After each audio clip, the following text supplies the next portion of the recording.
Não baseie qualquer decisão de investimento no conteúdo deste vídeo. Não estamos registados como analistas ou consultores de investimento em nenhum país ou entidade oficial.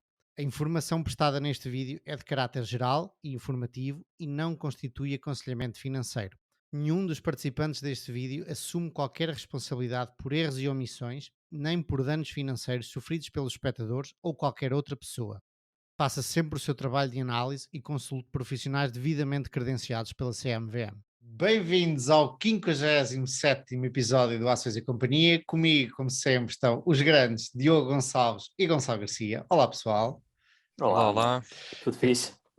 Tudo impecável. Acabámos de ter uma novidade. O Diogo acabou de nos informar que saíram os resultados da Altri e os três estávamos à espera disto, pelos vistos. É verdade, é verdade. Ainda não vi. Abre aí, Não sei abre se o aí. Gonçalo está ali a ver. Eu estou aqui a ver. Digam lá. Isto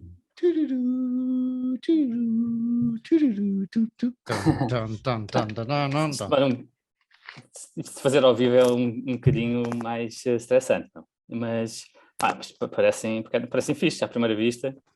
Sim. Estava aqui a fazer o Control Find por spin-off, a ver se eles confirmavam. Para o Greenwald, eventualmente. Se calhar só amanhã. Quando isto for para o ar já deve ter saído, porque isto hoje é quinta, amanhã vai ser a call. Portanto, e eles disseram na call da Greenwald, Gonçalo, que provavelmente iríamos saber mais coisas amanhã na call da Altri sobre o spin-off. Vamos ver. Bom, eu vou continuando aqui. Diogo, ias a comentar alguma coisa? Não, eu ia dizer, são bons, mas não são assim nada de outro mundo. Foi pior que o trimestre passado, mas pronto, foram bons historicamente relativo ao que a Altri costuma ter. Eu acho que, corrijam-me se estou errado, mas obviamente não estávamos a querer que eles viessem abaixo, mas a oportunidade aqui não está tanto no quarter on quarter da Altri, mas mais no valor que vai ser desbloqueado com uma possível spin-off e, eventualmente, o dividendo, que era algo que o Gonçalo estava aqui atento a ver se eles davam um bom dividendo. Já procuraste dividendo? Não. Eu já procurei, fiz Control Find, mas também não aparece lá. Não aparece? Então, se calhar vamos esperar por amanhã. Mas sim, lá está. Aqui a grande questão é que é muito provável haver um spin-off. Acho que eles agora aqui até falam na separação de negócios que vai ser levada à aprovação dos acionistas, portanto sim, parece muito provável haver o spin-off, e o spin-off da Greenwald seria para aí 35% a 40% do market cap, dependendo do preço da Greenwald. Se o dividendo for aquilo que eu espero, que seriam 0,5 euros por ação, é mais para aí 10% do market cap a ser distribuído este ano. Portanto, ao todo, quase 50% é devolvido, assumindo que o acionista conseguiria vender Greenwald ao preço atual. Portanto, ficas com o resto do segmento, o segmento da pasta, por uns rácios que parecem um bocadinho demasiado baixos. No outro dia falámos das várias maneiras de jogar esta spin-off. Uma delas é comprar já a Altri, esperar pelo dividendo e pela spin-off, libertar 50% do valor, depois esperar que a Altri eventualmente suba de valor, que o mercado reconheça que a Altri está subavaliada e que suba o valor da Altri. Mas eventualmente existe outra maneira, que é esperar que a Greenwald que venha abaixo pós-spin-off, porque os investidores da Altri não são os mesmos da Greenwald, ou não têm o mesmo interesse que os investidores da Greenwald, e quando se virem com as ações da Greenwald, vão vendê-las e vai haver uma pressão vendedora, portanto há de vir abaixo. Como é que tu ligas estas duas, sendo que se compras a Altri agora é porque esperas que a Greenwald mantenha o seu valor lá à frente, não é? Para os 50% serem 50% e não serem 30% ou 20%, como é que tu pensas nestas duas opções? Eu acho que isso, em princípio, é verdade. Haverá uma pressão vendedora do lado de quem recebe. Por acaso já houve na primeira parte da separação das empresas? Não. Não, porque só distribuíram houve o IPO e depois a Altri distribuiu 2% do que tinha. Portanto, é muito pouco. Ok. Mas sim, há essa pressão vendedora, porque claramente o perfil de investidor de uma e de outra é muito diferente, não é? Uma empresa é renovável, é um bocadinho mais hyped, a outra é pasta de papel, uma commodity completamente industrial, portanto os múltiplos são diferentes, uma é muito mais cíclica, a outra é muito mais estável, uma tem oportunidades de crescer bastante, a outra não, uma pode ter muita dívida, a outra não. Portanto, os negócios são verdadeiramente diferentes e atraem diferentes tipos de pessoas. Atenção, Por outro lado, desculpa lá interromper, atenção só ao teu microfone. está aqui a roçar no capuz. E, por outro lado, o facto de realmente fazerem a separação total, ou seja, mesmo o spin-off, aumenta muito a liquidez da Green Vault. Portanto, poderá tornar mais apetecível a muitos fundos que até agora não investiam na Green Vault por o free float ser baixo. Portanto, eu não sei até que ponto é que isto poderá mitigar aqueles acionistas que sentem-se mais tentados a vender a qualquer preço. Tens que dar um jeitinho ao microfone que estamos a ouvir estalidos. Eventualmente a Greenwald pode vir abaixo e depois acima. Mas estava aqui a ler, eles vão fazer a distribuição. Não é dos 58%.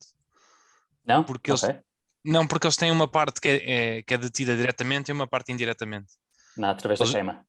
Exato. Eles vão distribuir tudo o que é direto, portanto são 40 e qualquer coisa por cento que eles distribuem, mas depois há uns 11% que vai continuar através a pertencer à Altri através da queima energia. Ok, mas curioso essa diferença, não é? Porque também era relativamente fácil fazer com que os ativos passassem para a holding e depois da holding para nós. E eles escolherem isto assim, pronto, querem ficar com um bocadinho dentro da Altri. Mas é isso, mas tirando isso, não falam, isso, eu não sei quando é que é a reunião, eles têm que ir à Assembleia Geral, não sei quando é que é a Assembleia Geral, mas vai ser proposto na Assembleia Geral. Ok, sim. Há de ser agora em abril, maio, não faço ideia. Sim, e tendo em conta que os fundadores controlam 70% da Altri, já se pode considerar que está aprovado. Sim. Para a semana podemos voltar a conversar sobre isso se houverem desenvolvimentos na call de amanhã. Vamos ver que tal. Mais coisas interessantes desta semana. Está a acontecer muita coisa. Uma delas é, e agora vocês vão se rir, ontem fui comprar papel higiênico ao Pingo Doce e não havia papel higiênico. Portanto, parece que voltámos. Por amor de Deus. Voltámos à mesma história. Não sei se foi só a hora a que eu fui. O papel é produzido em Portugal, meu. É verdade. Se quiserem papel, se estiverem mesmo aflitos, vão ali a Vila Nova de Rodão e a Navigator está uma fábrica e podem ir à origem. Exato, a fábrica da Renova é em Torres Vedras. Olha, por exemplo. Por acaso fui lá no outro dia, mas só consegui ir à loja, que até é fixe, é desenhada por um arquiteto amigo meu, portanto recomendo irem lá, pelo Paulo Durão. Se andarem por ali perto, vão à loja, que é engraçado de ver. Portanto, em caso de guerra o papel não deve faltar. É prioritário outras coisas, na minha opinião. Quando tu dizes que é protegido, o que é que queres dizer com isso? Então, desde os eucaliptos até às fábricas está tudo cá, meu. Exato. Mas é protegido, ok, por estar aqui, é isso? Querem dizer? Ok. Eu pensei que havia qualquer coisa que eu não estava a ver alguma legislação. Normalmente o que pode acontecer, não é? Em vários, não é só com guerras, mas tudo o que seja disruptivo para o comércio, deixas de poder importar ou exportar, não é? Mas tendo em conta que isto é criado e produzido desde a árvore até à fábrica, até ao próprio papel higiênico em Portugal, esse problema não se coloca. Por acaso é uma boa questão. O eucalipto não precisa de fertilizantes, para aquilo cresce sozinho no mato. Não há aqui grande história. É uma árvore parasita aquilo. Mas no início, se calhar, quando está como é que se chama? Nursery, em português. Há um nome. Infância? É na creche, no jardim de infância, porque eles são plantados in vitro, não é in vitro, mas no laboratório, tem um nome, não me lembro do nome. Olha, eu tenho família e tenho raízes lá para os lados de Pedrógão Grande e Figueiró de Vinhos, e aquilo, por causa, houve os incêndios aí há uns anos, foi conhecidíssimo. E aquilo, quantidade de árvores e de território que ficou queimado e não foram lá cortar, né? Normalmente aquilo tem que se cortar, né? Ou deve-se cortar. Pá, o eucalipto estava a crescer por cima da árvore queimada. Ou seja, ele não queria saber, ele continuava ali a crescer, e até na altura era giro, porque vias a árvore antiga queimada e a nova árvore a surgir e a enrolar-se à volta da antiga. Porque ela brota sozinha, que não é preciso nada, aquilo é espetacular. Agora, acho que aquilo é mau para os terrenos porque suga ali tudo à volta e todas as outras pequenas plantações e árvores não conseguem sobreviver. A questão é que toda a monocultura é mau para a diversidade dos terrenos, e o eucalipto tem a agravante adicional de ser uma cultura não local, ou seja, todos os bichinhos e afins que se alimentam das folhas não existem em Portugal, existem na Austrália. Os koalas. Não são os koalas que comem as folhas, mas são uns insetos que gostam muito e portanto, o eucalipto em Portugal não tem alguns dos problemas que têm as outras árvores que dificultam o seu crescimento, nomeadamente os verdadeiros parasitas das árvores e afins não estão cá, portanto, por isso é que o eucalipto dá-se muito bem aqui, imagina, não, pode crescer à vontade que ninguém vem comer as folhas, não há nenhum animal, os coelhos não gostam das folhas, as vacas não gostam das folhas, as ovelhas não gostam das folhas, porque não estão habituadas, não faz parte daquilo. Portanto, por isso é que cresce muito bem. Agora, não é o eucalipto não é mau por si, a cultura intensiva é que é má por si. Yeah. É como a Evita, não é mau por si. aliado ao papel higiênico, e o Gonçalo qualquer dia mata-me com estas minhas extrapolações de um caso único, generalizar a coisa toda e formar opiniões. Eu mandei vir há bocado, ou chegou-me há bocado uma encomenda da Amazon pelo CTT, e o carteiro, curiosamente, já é aqui amigalhaço ou conhecido, que também se chama Manel, e estamos sempre a brincar um com o outro, e o tipo estava a dizer, isto está muito mal, bom, típico português a queixar-se. E então, o que é que se passa? E ele estava a dizer, eu por dia fazia 70 entregas, 70 encomendas, 70 casas a que eu ia, agora já só estou a fazer 40. Aquilo lá em Espanha, há greve dos transportes e não sei quem, não sei o que mais. E claramente a primeira coisa que eu penso é, olha, se calhar aqui como é que se diz em retalho até, a confiança do consumidor está a abrandar. O Manel, em vez de fazer 70 entregas, está a fazer quase metade de 40. E por acaso estou curioso para ver os resultados do CTT, que se calhar já saíram, mas entretanto não os vi. Saíram, saíram ontem, eu acho. Foram muito bons? Foram muito bons. O quarto trimestre das parcelas, que é aquilo que estás a falar, correu muito bem. Mas lá está, é o quarto trimestre, ainda não tem em consideração o que o teu amigo está a experimentar, ou está a experienciar. Mas depende também, acho eu, do base point que ele está a comparar. Se está a comparar com o trimestre de Natal, claro que está a entregar muito menos. Se está a comparar com o primeiro trimestre de 2019, seria a comparação mais legítima, já seria preocupante. Sim. Mas pronto, lá está. Não faço a mínima ideia, nem me lembrei de perguntar isso, é uma boa pergunta essa. Com que é que ele estava a comparar? Sim, sem dúvida. Mas pronto, apesar de serem ainda 70 entregas para 40, e ser muito significativo, lá está, o que eu te digo sempre é que um caso não é evidência, mas este tipo já faz entre 40 a 70 entregas por dia, todos os dias, portanto já começa a ter a experienciar alguma relevância estatística. Alguma relevância, sim. Muito bom, muito bom. E esta conversa, para quem não nos ouve, e não sei se eu quero começar, mas foi porque eu olhei para os resultados da Inditex, estava a escrever sobre a Inditex, vou publicar amanhã, e fui ver os retornos da ação nos últimos tempos e vi, está a descer e tal, porque alguém me tinha dito, não sei se um de vocês, se alguém mais, que está a começar a ficar atrativa a ação, e olha, deixa cá olhar para a Inditex, e fui ver e estava a descer, e depois olhei para os múltiplos, estavam relativamente baixos em comparação com os últimos anos, e depois fui aumentando no Google um ano, o histórico da ação, do preço da ação, 1 ano, 2 anos, 3 anos, isto não se mexe, está aqui, um bocadinho mais para cima, um bocadinho mais para baixo, então fui ver até quando é que estava assim. Portanto, foram 9 anos, desde 2013, que os retornos foram rigorosamente nada, para cima e para baixo, ok, volatilidade aí pelo meio, mas 9 anos Eles não dão dividendos? Tiveram os dividendos. Dividendos, assim, a minha conta muito rápida foi ganhaste 30% desde então, sobre o preço que pagaste pela ação.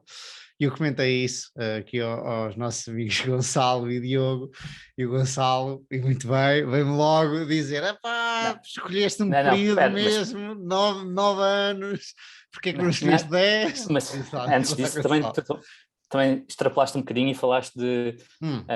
Exatamente. Diz.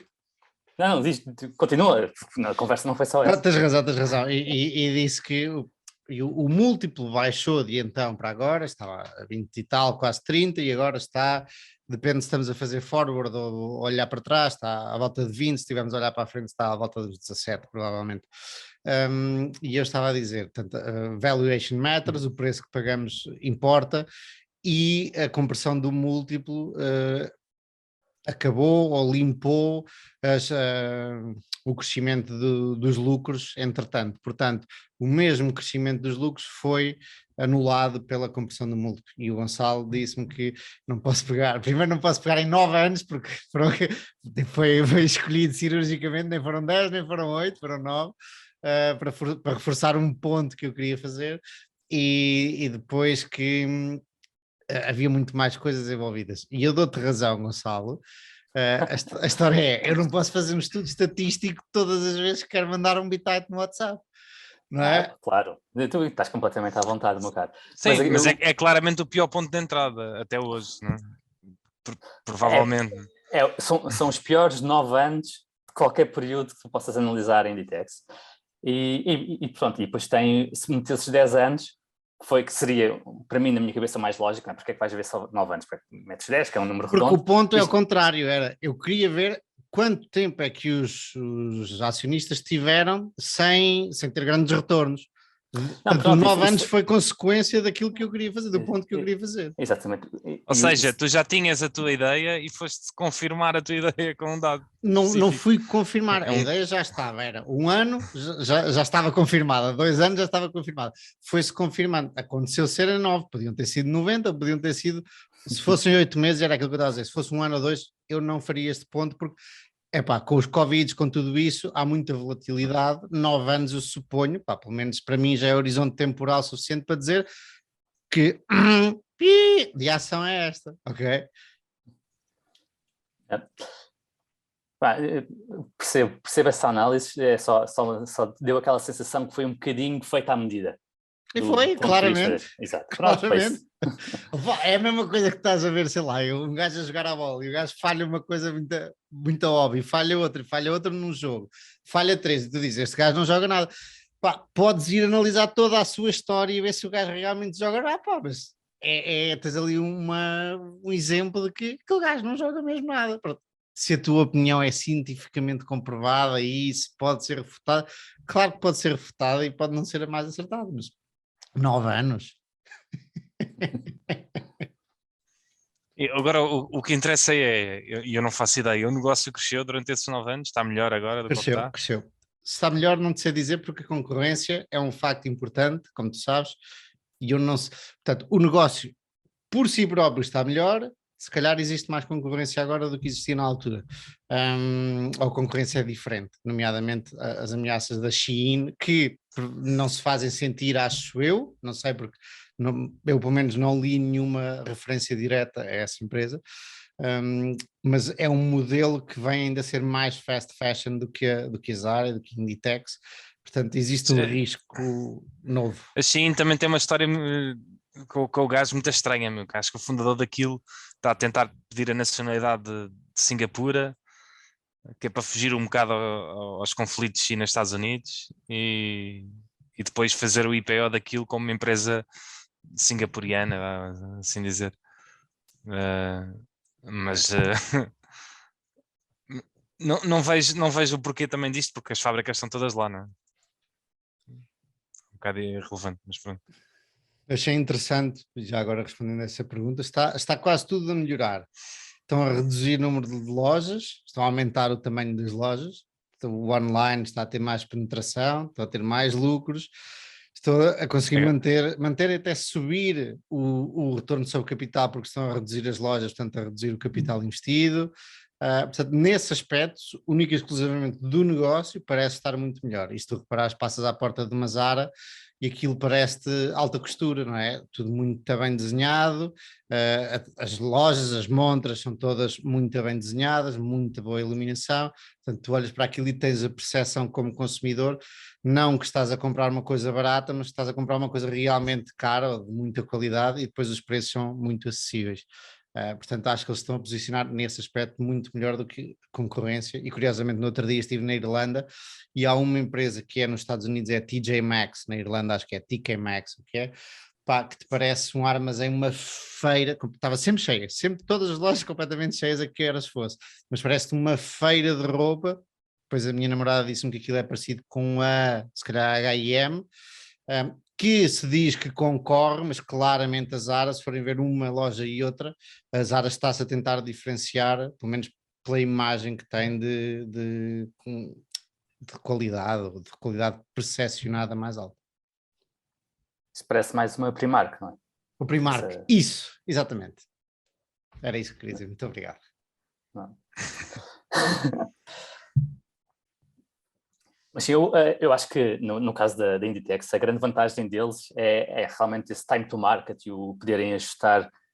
Eles são agnósticos em relação à moda, mas conseguem perceber muito bem e muito rapidamente quais são os produtos que estão a sair e que vão sair e adaptar-se todo o inventário que está por trás disto. E eles têm feito isto com uma velocidade estonteante e isso é perceptível no nível de balanço, principalmente vendas sobre os inventários, que tem valores muito mais altos do que, por exemplo, a H&M, que é uma empresa mais ou menos semelhante, faz com que tenham um retorno sobre o capital muito mais alto, porque precisam menos capital investido, e sejam em geral melhor negócio. E mesmo nesses 9 anos, para teres uma comparação, a H&M perdeu 40% do valor. Portanto, e é um concorrente assim um bocadinho mais direto.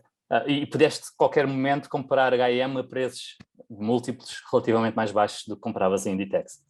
Mesmo assim... Aquela eterna questão de compro a melhor que está mais cara ou compro a segunda melhor que está mais barata.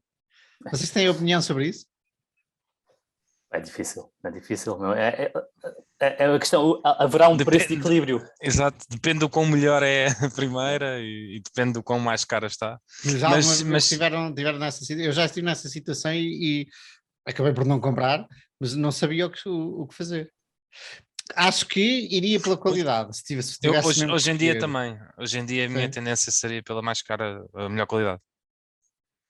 Mas porque tem menos risco terminal, lá está. Mas eu acho que o preço influencia muito. E irias mesmo pela mais qualidade se a outra tivesse com uma também do preço, não. Uma dividend yield absurda e que fosse muito claro que fosse um payback que fosse rápido em termos de dividendos. Tem que haver obviamente um equilíbrio, mas hoje vou reformular que hoje em dia estaria disposto a pagar mais do que eu pagaria antigamente pela qualidade, sim. Eu partilho dessa maneira de ver. Força, Manuel. Não, ia só comentar, também depende muito do obviamente, de caso para caso e da oportunidade que está à frente. Se a segundo lugar, se existe uma grande oportunidade à frente, ou, por exemplo, se existe muita necessidade de execução daí para a frente, e se a que está em segundo lugar, é por alguma razão. É por exemplo, falhas de execução, ou não ser tão boa a executar, por exemplo, o que estavas a dizer agora a H&M, o fast fashion, a rapidez com que alimenta as lojas, produz e alimenta as lojas e tem o feedback das lojas para voltar a produzir e alimentar as lojas. Quando necessita de muita execução, qualidade de execução, claramente, à partida, só por esse facto, a melhor empresa será mais segura, porque, obviamente, a segunda está em segundo, porque a sua execução à partida será pior. Mas tu olhas para alguns exemplos e vês que o mercado é muito bom, ou às vezes é muito bom perceber essas diferenças. Por exemplo, comparar Netflix e Discovery. Discovery? Que é aquela do Discovery Channel. Ok.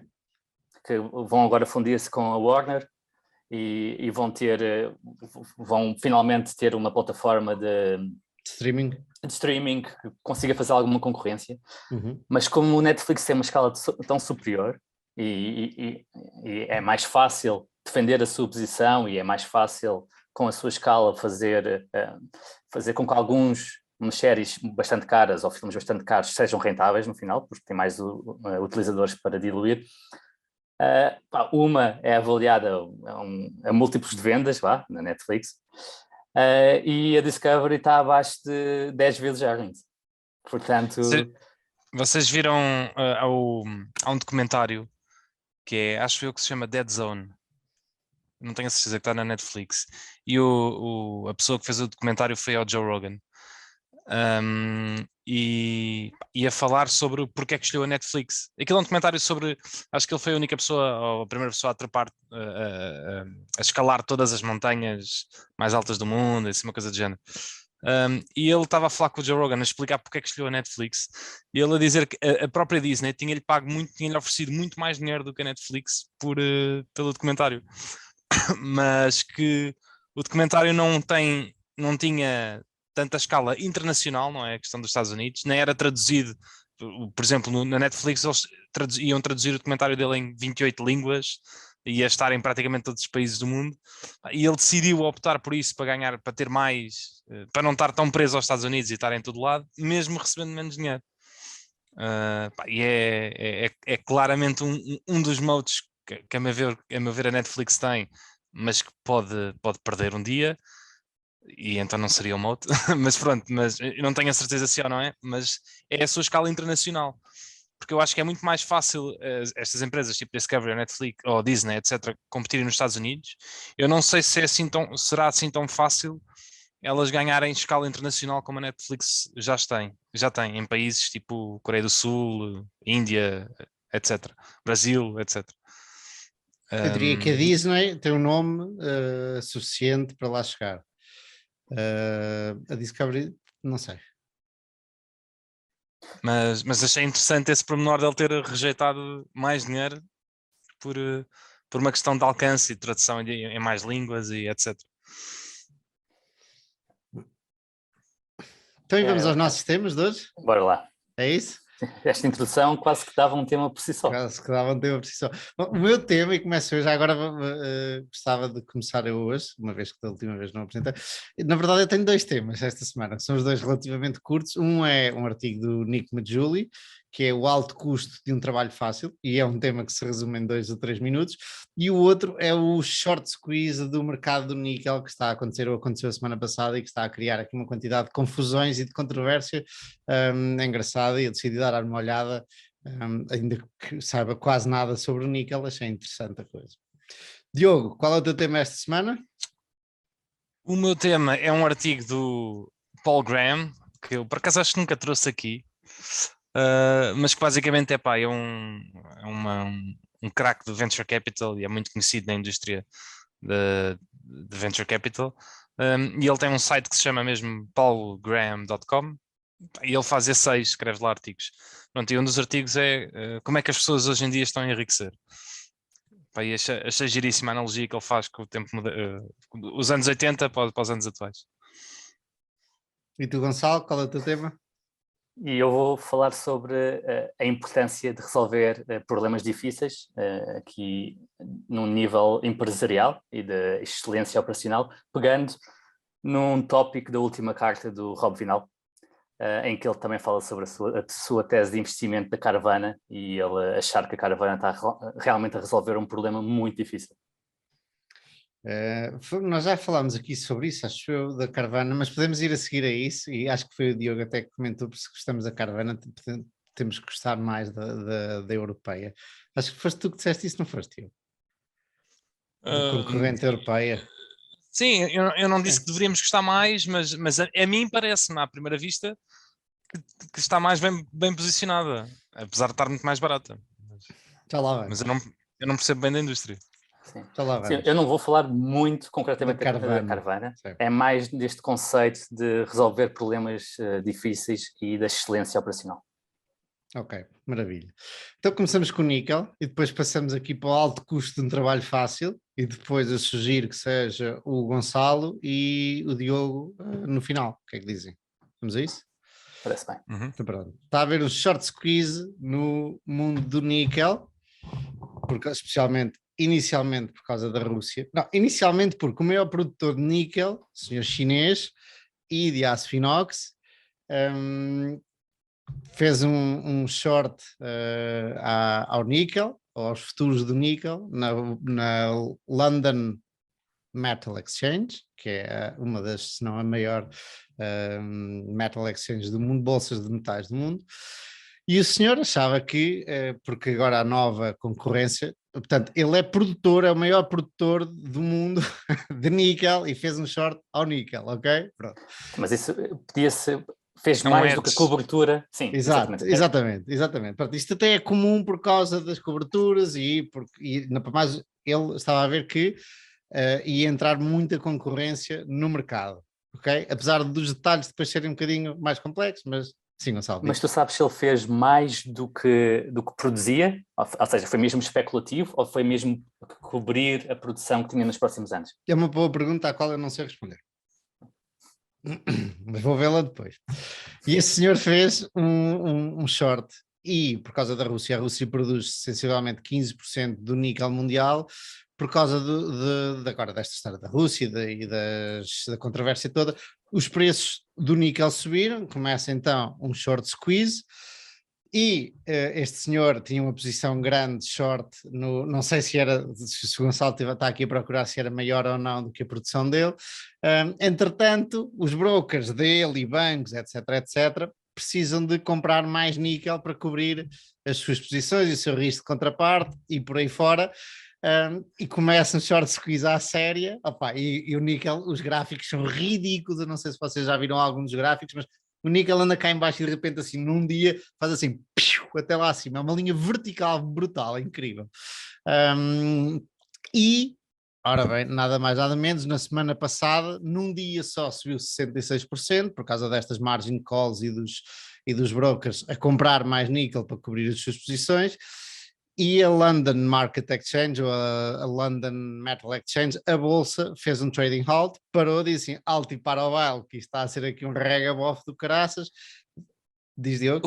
O que é uma coisa inédita, não é? Porque isto não é um broker que está a parar, não é? É o próprio exchange, não é? Que está a dizer que está parado, a partir de agora não há mais transações. Eu acho que nunca tinha visto isso acontecer. Eu acho que não é inédito, porque até acho que há bem pouco tempo vimos isso, já não sei com que caso, está-me a falhar a memória. O que é inédito é foi o que aconteceu a seguir. Não, também, mas normalmente são os brokers a parar, não é os exchanges, não é? Os exchanges não têm... porque para eles é igual, não é? Eles só estão lá a fazer de intermediário. Foi na GameStop, não tem risco de exposição. Foi na GameStop a Robinhood, não foi isso? Sim, mas se foram os brokers. Exatamente, era isso que eu estava a lembrar. Além disso, então, para acrescentar a esse fogo, o que a Bolsa fez foi, então, a última sessão, isto passado uns dias, disse, a última sessão, antes de nós termos parado isto tudo, todas as compras e vendas da última sessão ficam sem efeito. Ok? E é isto, de facto, deu aí uma revolta, aí montes de malta que diz, pá, isto não pode acontecer, e o porquê disso depois há montes de teorias a partir daí. É os free markets a funcionar. Exatamente. E o ponto de vista do CEO da London Metals Exchange, LME, estou sempre a tentar enganar-me, foi que existe uma desconexão entre o mercado físico e o mercado na bolsa, financeiro, e que já não representa, o mercado financeiro já não representa a procura e a oferta do mercado físico, pronto, e lá arranjou uma opinião que lhe permitisse justificar essa coisa, mas para isso também não havia um short squeeze de nada, porque não é pronto. E o que aconteceu foi, por cancelar estas trocas e por fazer este trading halt, permitiu ao senhor chinês e a mais uns quantos brokers e bancos, porque o JP Morgan, por exemplo, entre outros, liderava o consórcio que está a emprestar dinheiro a este senhor, permitiu... A JP Morgan era a contraparte, ou seja, era a beneficiária, na verdade, foi prejudicada com isto. Não, mas agora ainda está a emprestar mais dinheiro a este senhor. E aí é que a coisa depois ainda se aprofunda, se adensa.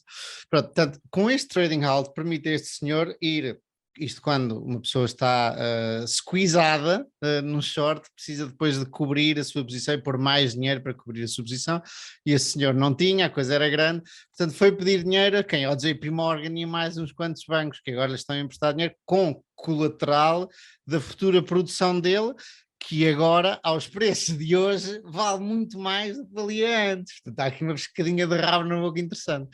Portanto, e muita malta que opera nisso, especialmente malta que opera nesta bolsa há muito tempo, está, obviamente,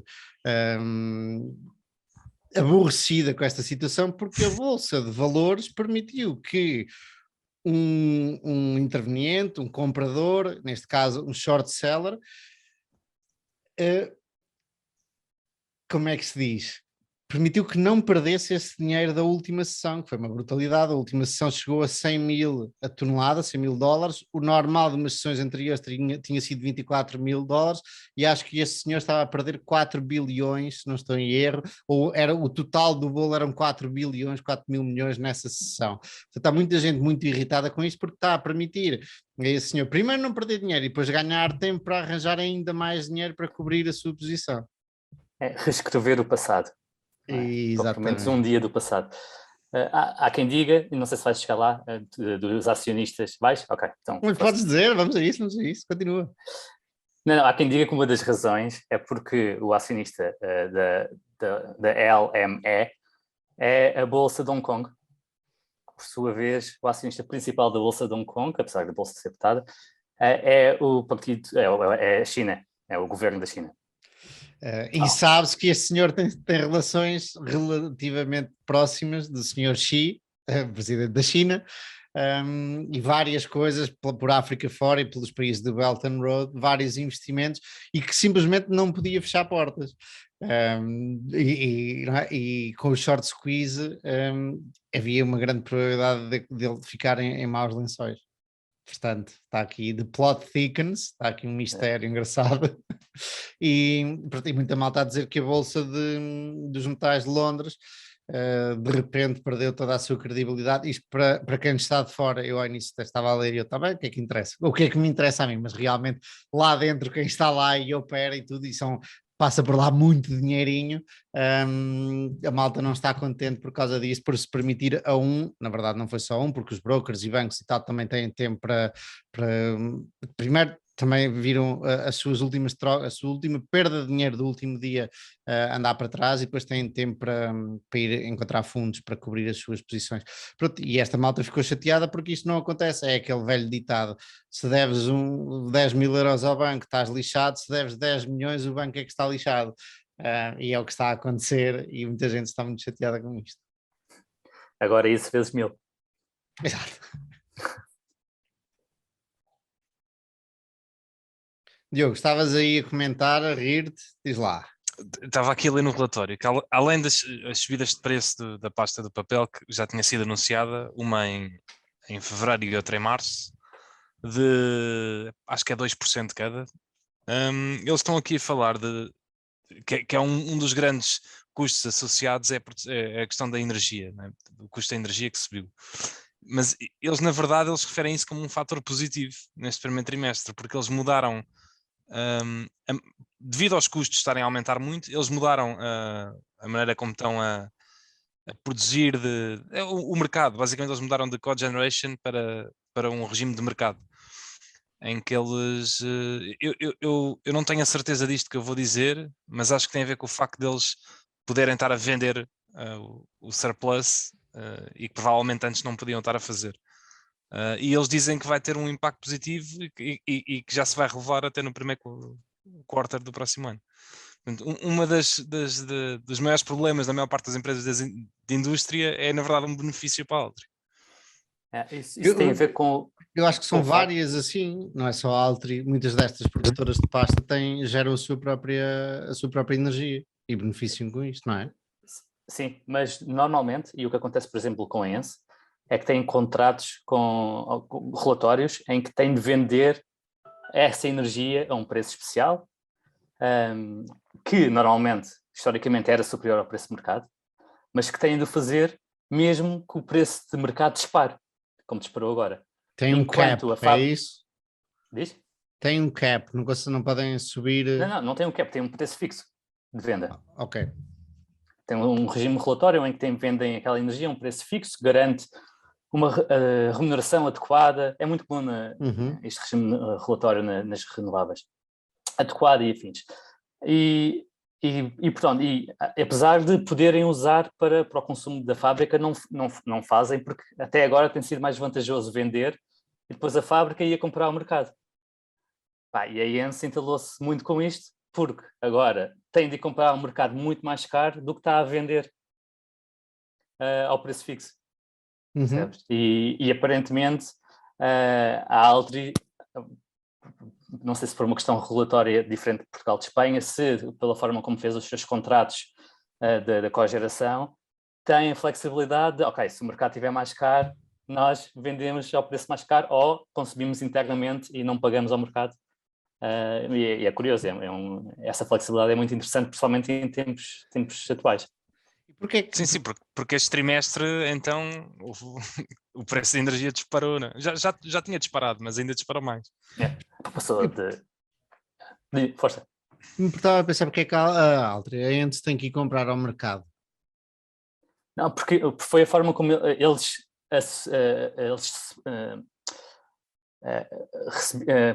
contrataram um preço fixo mais alto do que o preço de mercado, ou que esperavam que ia ter no mercado, então, e comprometeram-se a vender toda essa energia para o mercado. Portanto, não podem usar internamente nas fábricas.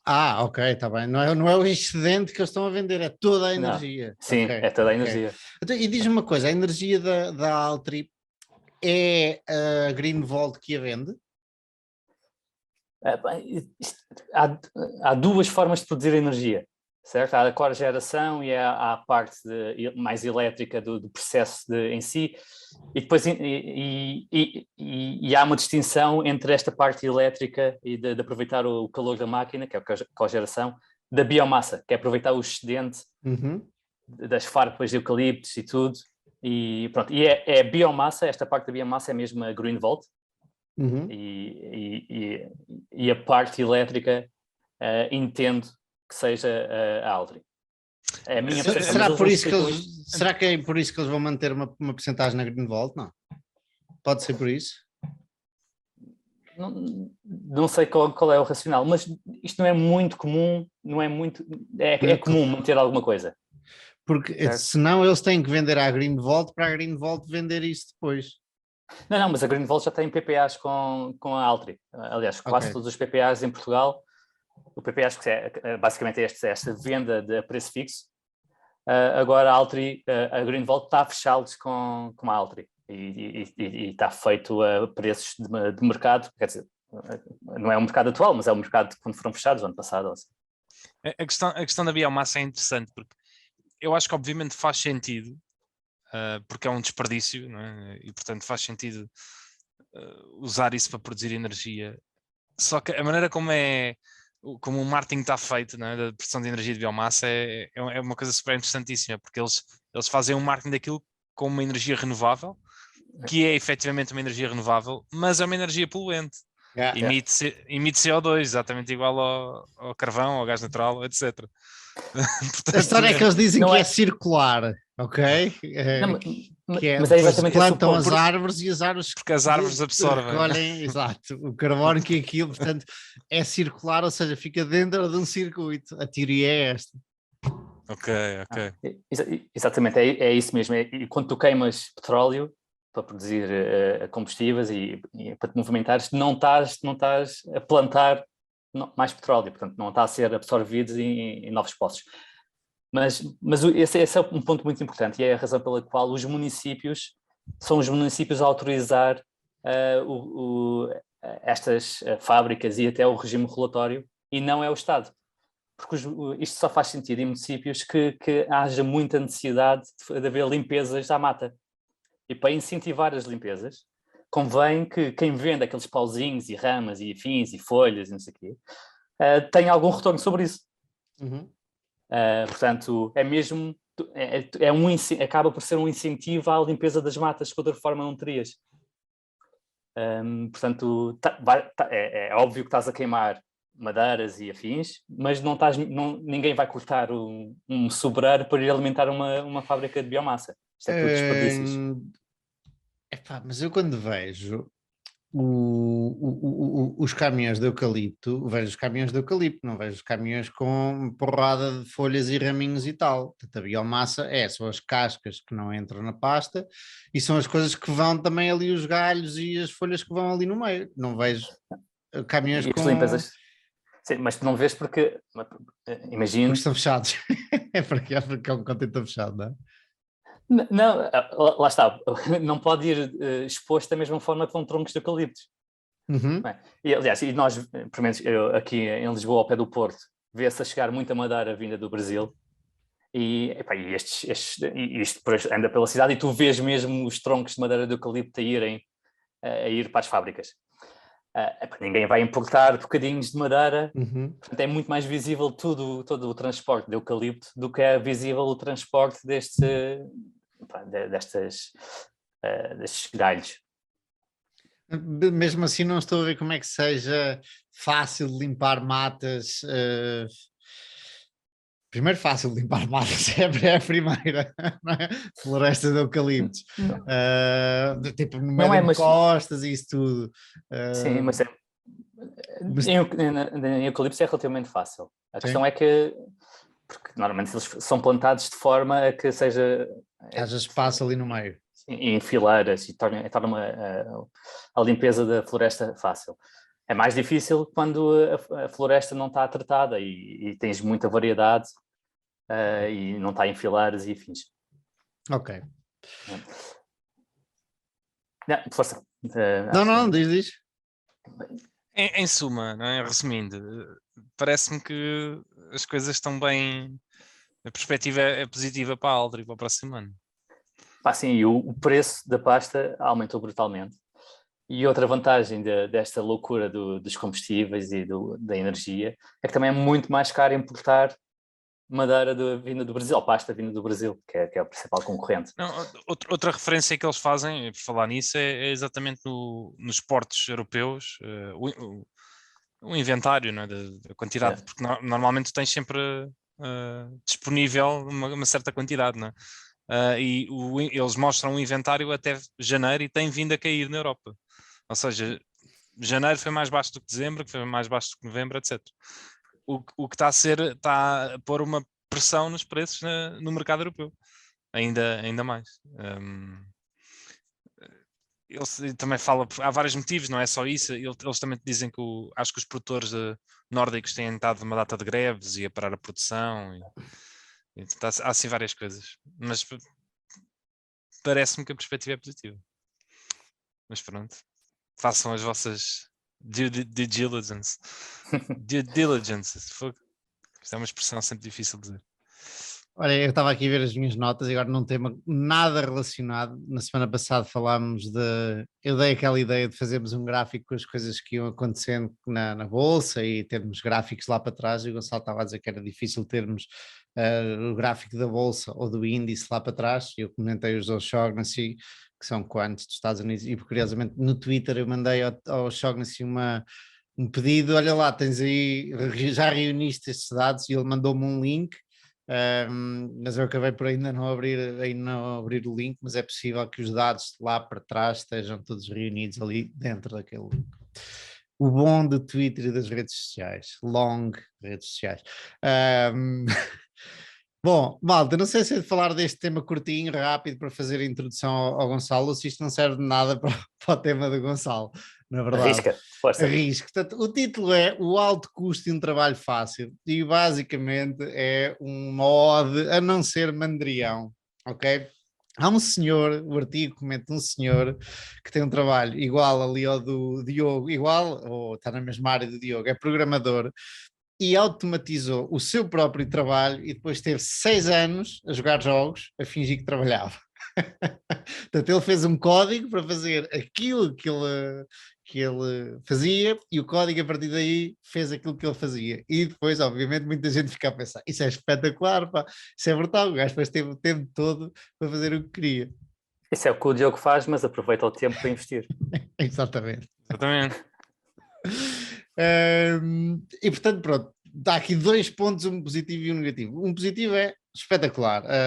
A mente brilhante deste senhor permitiu-lhe automatizar uma tarefa, permitiu-lhe avançar e dar-lhe mais tempo para fazer o que ele quisesse. O problema é que depois o gajo foi jogar jogos e passado uns tempos, e o problema não é jogar jogos, o problema é que depois ficou com uma crise existencial, não sabia muito bem o que queria da vida dele e a vida ficou sem sentido. Portanto, isto quer dizer que há custos no não fazer nada. E depois há aqui algumas quotes, e uma delas é do Richard Nixon, antigo presidente dos Estados Unidos, que dizia que as pessoas mais felizes não são aquelas que estão no sul de França ou na Flórida, sem um propósito, a apanhar sol e a beber morritos.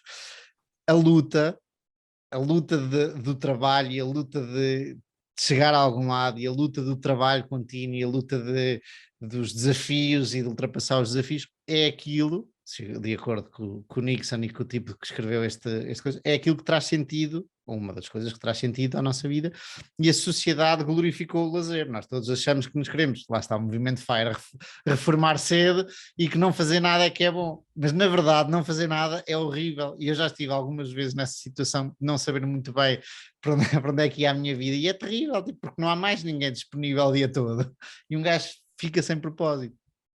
Só uma parte, o movimento FIRE não é bem isso que estás a dizer. O propósito não é não fazeres nada, é poderes fazer fazer aquilo o que quiseres. Eu sei, mas muitas vezes as pessoas esquecem-se dessa parte de fazer o que quero.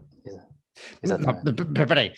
O fazeres o que queres, ok, aí dentro temos de desconstruir isso, ao não fazer nada, que há muita gente que tem esse ideal, acha que eu vou é para a praia não fazer nada, e ao fazeres o que queres, seja um trabalho, seja um projeto, seja o que quer que seja.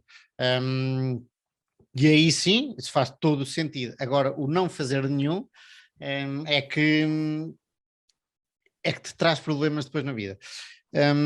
E o Nick Maggiulli queixava-se, teve anos, suponho eu, na faculdade, a ver horas e horas de YouTube, e ele diz, opá, eu até entrar na linha, nos eixos, passei horas e horas e horas e horas a ver YouTube, tipo, foi tempo desperdiçado na minha vida, que hoje em dia me faria falta para montes de coisas que quero fazer e não posso fazer. E depois ele comenta aqui uma frase do Seneca, ou Seneca, não sei como é que se diz, acho que é Seneca, que era um dos, se não o primeiro filósofo estoico, que dizia, nós não temos pouco tempo de vida, nós gastamos é muito tempo. A vida bem vivida é mais do que suficiente. Portanto, 80 anos, ou 70 tal, ou 80 ou 90 anos, que é assim mais ou menos aquilo, a esperança média, é mais do que suficiente se nós fizermos, se ocuparmos a vida. Se não fizermos nada com ela, obviamente que não será suficiente, não é? E depois também há uma frase do Brent Franklin muito interessante que eu me lembro montes de vezes, que é: eu vi homens morrer aos 35 anos e serem enterrados aos 75. Também gosto desta frase. Pronto, e é isto, basicamente, uma vida chega, a conclusão disto é, uma vida chega, o não fazer nada é muito glorificado, mas nós temos que ter grandes objetivos. E lembro muitas vezes, curiosamente, do grande Mark Zuckerberg, que está numa posição de realmente fazer algum impacto. E podemos agora falar das coisas negativas todas das redes sociais, do Facebook, não é aí que eu quero chegar. O gajo fazia, como nós todos fazemos normalmente no fim do ano, na passagem de ano, planos para o próximo ano, e depois pensou, pá, eu tenho a possibilidade de fazer planos multi-anos, de vários anos, vou começar a fazer planos muito mais, não é forte, muito maiores, vou atrás de sonhos muito maiores e vou fazer planos de 5 anos. E resolveu sair atrás de coisas que para ele são importantes, maiores, mais importantes ainda, e dar mais tempo a fazer planos de 5 anos. E é isso, um gajo tem escolha, obviamente as escolhas não são todas iguais, mas tem escolha sobre o que fazer com a vida. Vou-vos dar um exemplo. No outro dia estava a ouvir um podcast e o tipo estava a dizer que muita gente se queixa de não ter tempo para ler, mas ele comentou um estudo que diz que nós lemos 4 horas, eu já não sei se era por dia, mas acho que não, 4 horas, se calhar era por semana, mas seja por dia, por semana, e de redes sociais, de Twitters, de Instagrams, de uma quantidade de coisas que podiam ser dirigidos a ler livros, e as pessoas queixam-se. Portanto, é uma escolha, muitas vezes é uma escolha aquilo que nós fazemos com as nossas vidas. E é isso, meus amigos. Pronto, esta passagem para o tema do Gonçalo. Sim, epá, não é, realmente não é a melhor passagem do mundo, não consigo encaixar aqui perfeitamente. Não há problema, não há problema. Mas aliás, como... Isto é engraçado, podíamos começar a fazer isto. Tipo, eu agora passo a batata quente, arranja a maneira Sim, vou tentar fazer a transição. Da mesma forma em que as pessoas não precisam de um propósito e não podem dedicar-se a fazer nada, a coisas simples, a coisas que fáceis, nas empresas é muito parecido. E agora vamos ver o porquê de ser muito importante para as empresas resolver problemas difíceis. Ora, muito bem. Aqui, como disse, eu vou falar um bocadinho sobre um dos tópicos da carta do Rob Vinal, em que ele explica a sua tese de investimento na Carvana, e ele refere algo que pode parecer contraintuitivo à primeira vista. E não sei se vocês conhecem, estão familiarizados com o Michael Porter, e que ele fala bastante sobre vantagens competitivas assentes em estratégia, e uma coisa que ele diz e que defende é que a excelência operacional é uma condição necessária, mas não suficiente para ter vantagens competitivas. Isto é, porque a excelência operacional pode ser copiada por concorrentes, por si só não é uma vantagem competitiva. E um exemplo muito conhecido disto é as operações têxteis fracassadas da Berkshire. O Warren Buffett disse que nenhuma execução, nem a melhor das execuções, de nenhuma excelência operacional, podia salvá-los porque simplesmente eles não tinham qualquer vantagem competitiva. Portanto, se houvesse uma máquina nova e mais eficiente, reduzisse os custos em 50% à Berkshire, eles podiam investir mais capital para baixar os custos, mas todos os outros concorrentes também tinham acesso a esta máquina e, na prática, todas as empresas iam ter que investir mais capital só para manterem a mesma posição competitiva. Isto basicamente lembra um bocadinho aquela cena da Alice no País das Maravilhas, em que ela tinha de correr mais rápido só para ficar no mesmo sítio. E é um bocadinho isso. Mas o ponto do Rob Vinal é que a excelência operacional, quando ligada a resolver problemas difíceis, com muita complexidade, não é? Problemas muito complexos, pode levar a vantagens competitivas. E quanto maior e mais difícil for o problema a ser resolvido, mais forte será provavelmente a vantagem competitiva. E ele disse isto a propósito da Carvana, porque a Carvana, o CEO da Carvana disse que a complexidade e eu vou aqui parafrasear, a complexidade é uma propriedade muito boa quando estamos a construir algo grande, mas também é uma propriedade que diminui a probabilidade de sucesso. A complexidade gera uma maior probabilidade de falha, mas também gera, na opinião dele, vantagens competitivas mais relevantes, persistente e durável, se a empresa conseguir ser bem sucedida. Portanto, basicamente temos aqui duas coisas. O aumento da complexidade aumenta a probabilidade de tu falhares, mas provavelmente consegues criar uma nova vantagem competitiva. Adivinha que empresa é que me vai à cabeça quando estava a ler isso? Facebook. Com o Metaverse? Não. Não? É a ASML. Porque, pelos vistos, aquilo é mesmo muito complicado de fazer as máquinas de fazer chips. Muito, muito complicado de fazer. Os gajos dizem, e obviamente os engenheiros que eu conheci que trabalham na ASML, dizem que é a das tecnologias, se não a tecnologia mais avançada do mundo. Que ainda é mais avançado do que foguetões e satélites e isso tudo. Exatamente, são anos e anos e anos de desenvolvimento de uma complexidade brutal. Daí que não haja concorrência, diz ele. Não, eu ia dizer que as foundries, né, as fábricas onde os chips são feitas, são considerados a tecnologia mais avançada que a humanidade já fez. Aquelas salas são completamente, são de outro mundo, aquilo parece alienígena.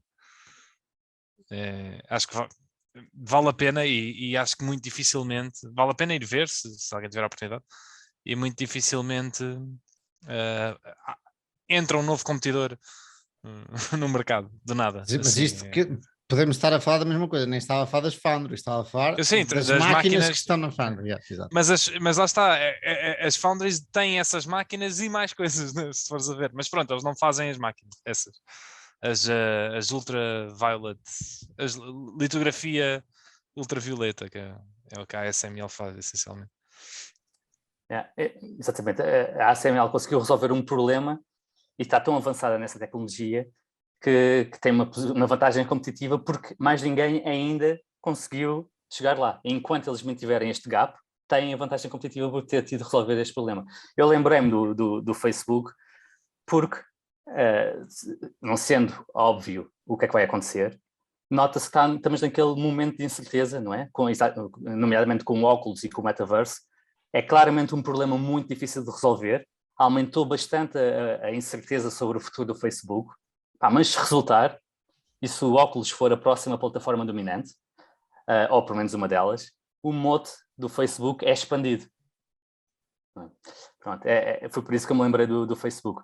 Voltando à Carvana, o CEO dá depois um exemplo concreto em toda a complexidade que é o registro de automóvel nos 50 estados dos Estados Unidos. Todos têm sistemas arcaicos e muitas vezes manuais, muito diferentes entre si, e muito difíceis de automatizar. E basicamente ele diz que a execução aqui, em conseguir resolver todos os problemas de cada um destes 50 estados, é fundamental. Portanto, se a Carvana conseguir resolver o problema de registro digital, só isso teria uma vantagem competitiva muito grande, porque provavelmente as empresas mais pequenas não se podem dar ao luxo de programar uma interface eletrónica para cada um dos 50 estados.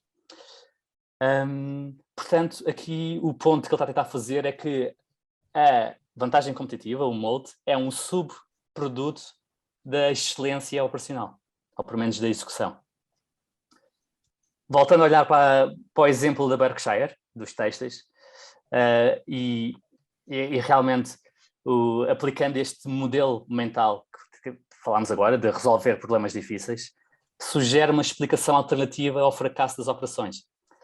Portanto, basicamente, relembro que o Buffett disse que nenhuma execução podia salvá-los porque não tinham vantagens competitivas. E a sua análise está provavelmente correta, mas no ponto de vista do Rob está também incompleta, porque ele diz que é possível também que a execução tenha sido inútil devido à ausência de complexidade suficiente para fazer a diferença.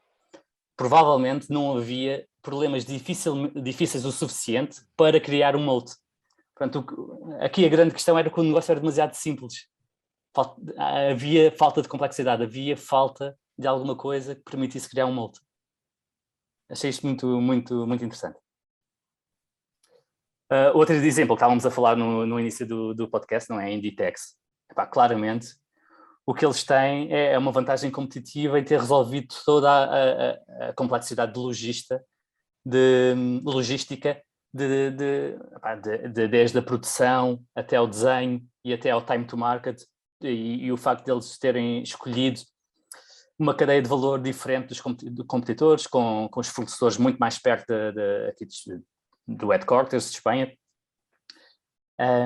E tudo isto foi feito ao longo de décadas de tweaks e tentar melhorias, e em que é difícil para os competidores apanharem, mas não é impossível.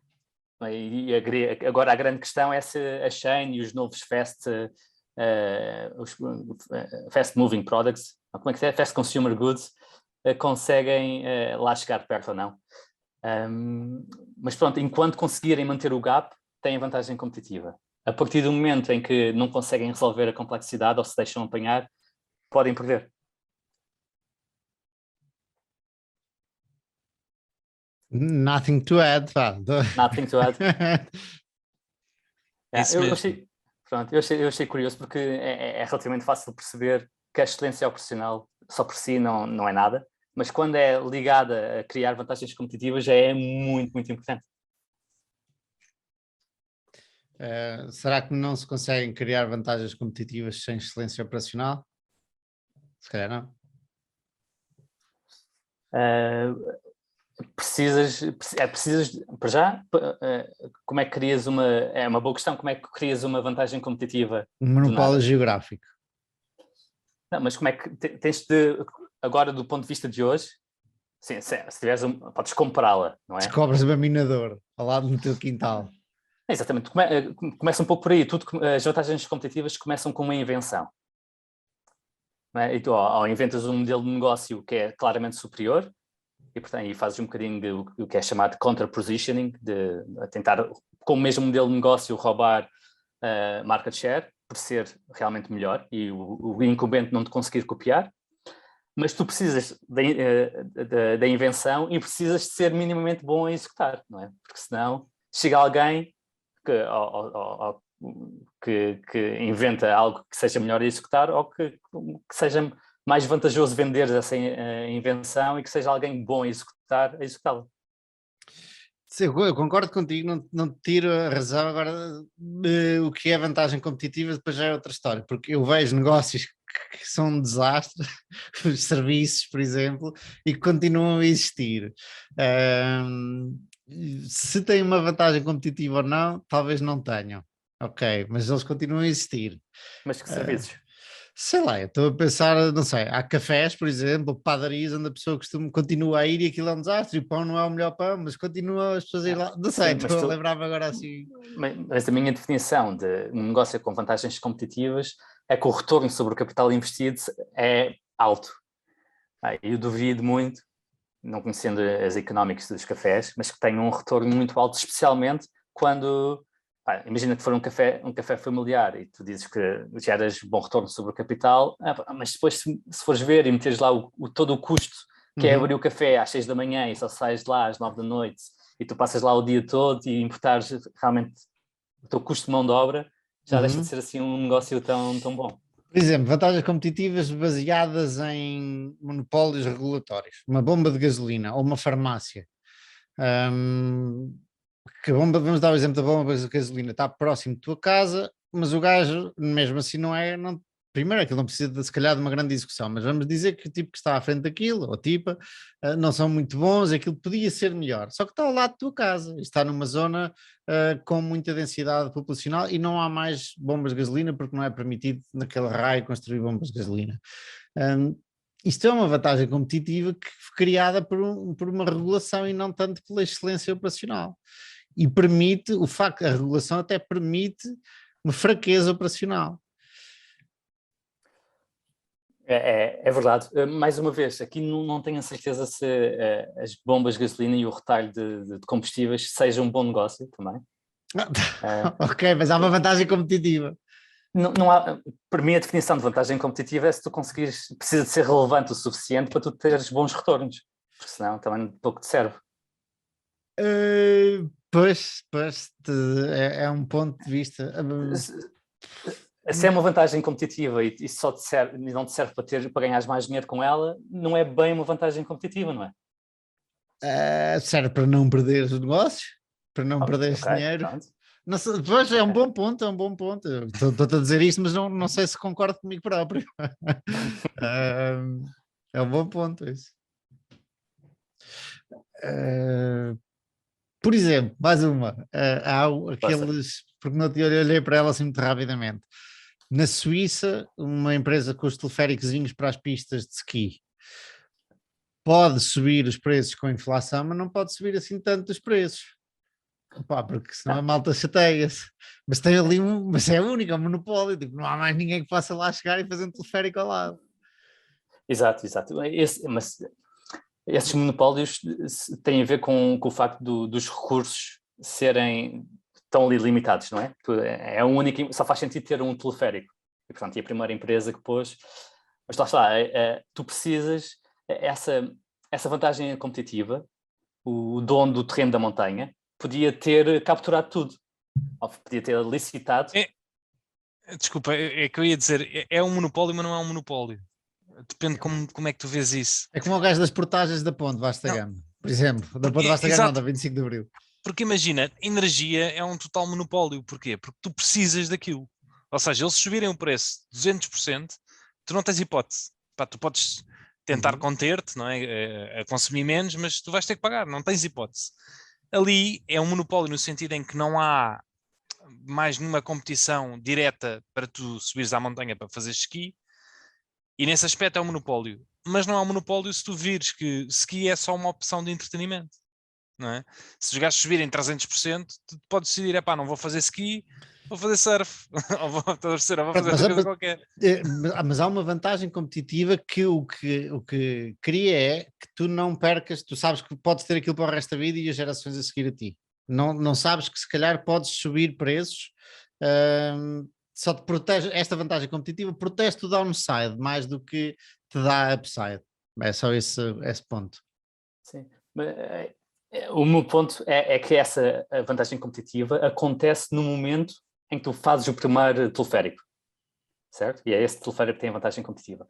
Mas isso, o dono do terreno podia ter arbitrado e podia ter capturado essa vantagem competitiva fazendo uma licitação ao melhor, não é? E, portanto, quem licitar já sabia que ia ter a exclusividade de levar as pessoas lá acima e já ia bidar de forma, e se fosse um leilão competitivo, já ia bidar de forma a ter isso em consideração, logo o retorno já ia ser o retorno de mercado. Ok. É um bom ponto, é um bidar bom ponto. Licitar. Bidar é ali com quem vai para bidé, ali ao lado. É um bom ponto. Sim, licitar. Peço desculpa pelo meu toque de imigrante. Mas sim, lá está, mas criar vantagens competitivas de raiz, tu precisas, para já, de inventar uma coisa nova, depois precisas de saber executá-la, e ajuda, se for muito complexo, para alguém, para ganhares tempo, para que quem vier a seguir de ti ter uma curva de aprendizagem bastante maior. E com esse tempo consiga escala, idealmente seria vantajoso inventares algo que desse ou economias de escala ou network effects, porque assim ninguém consegue apanhar.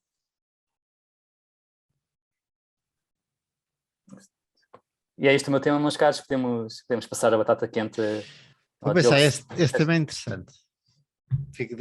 Deixa-me a pensar isso.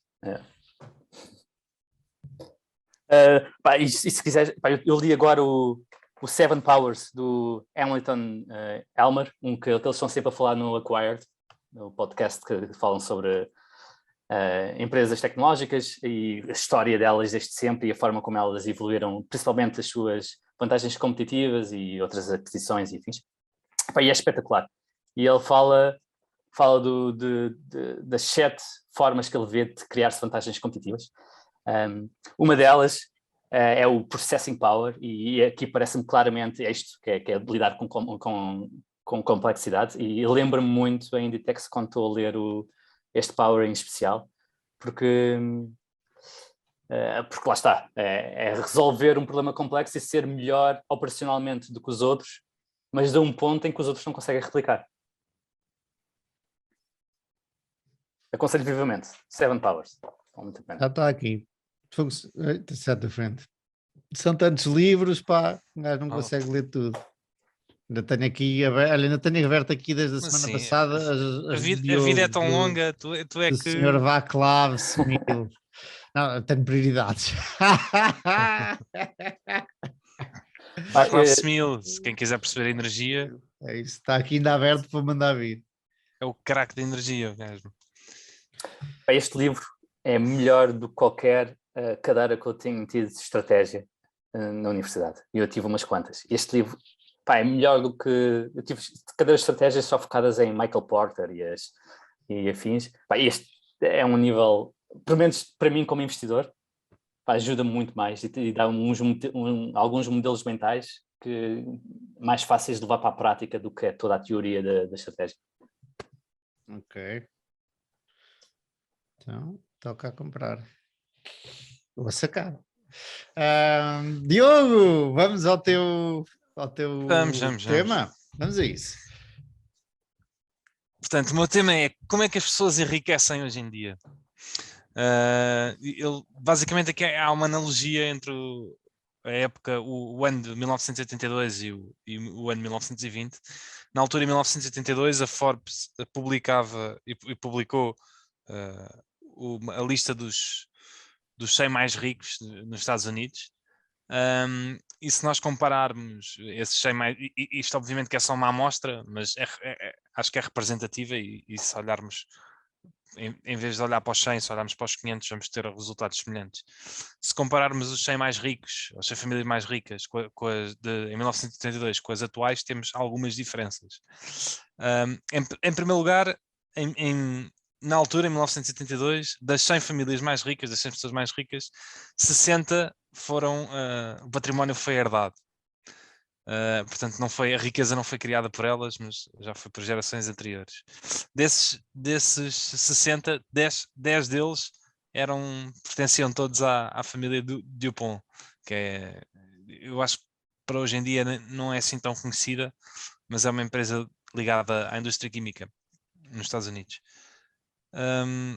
Em 2020, das 100 famílias mais ricas, esse número caiu para menos de metade, só 27 é que foram herdados, em vez de 60. Portanto, é uma queda muito significativa.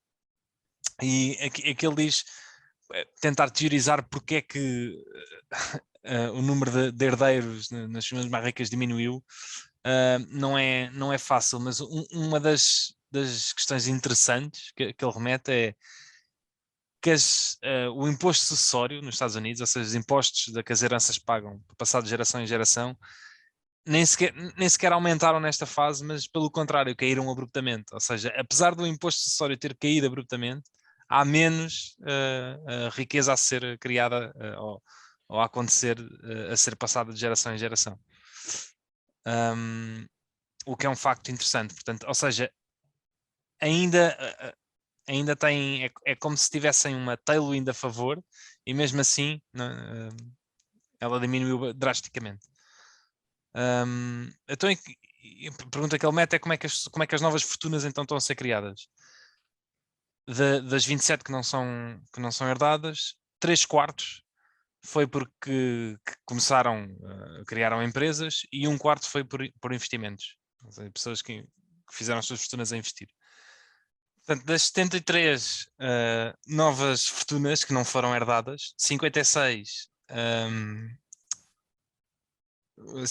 vieram de fundadores de empresas ou early employees, ou seja, os primeiros funcionários que receberam stock options suficientes, né? Um dos exemplos destes early adopters, por exemplo, early employees, é o caso do Chamado, por exemplo, que fez a fortuna toda dele como um dos primeiros funcionários do Facebook. E 17 vieram de fundos de investimento, de gestores de fundos de investimento, ou de gerir fundos de investimento. Uma característica interessante é que em 1982 não havia nenhum gestor de fundo que estava nos 100 primeiros mais ricos dos Estados Unidos.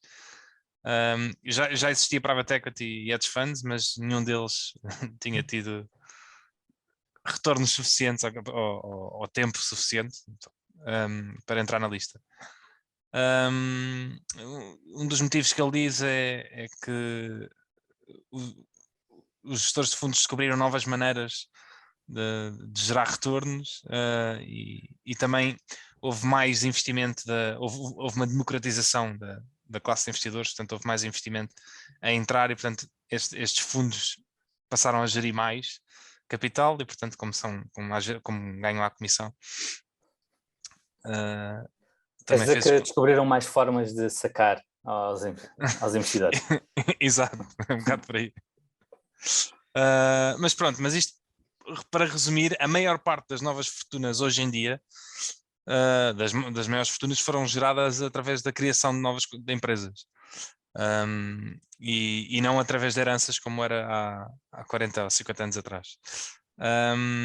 E o interessante também ver é que das novas fortunas criadas por empresas atualmente apesar de já termos visto que são muito mais agora, também qual é que é a diferença em termos de setores em que está distribuído.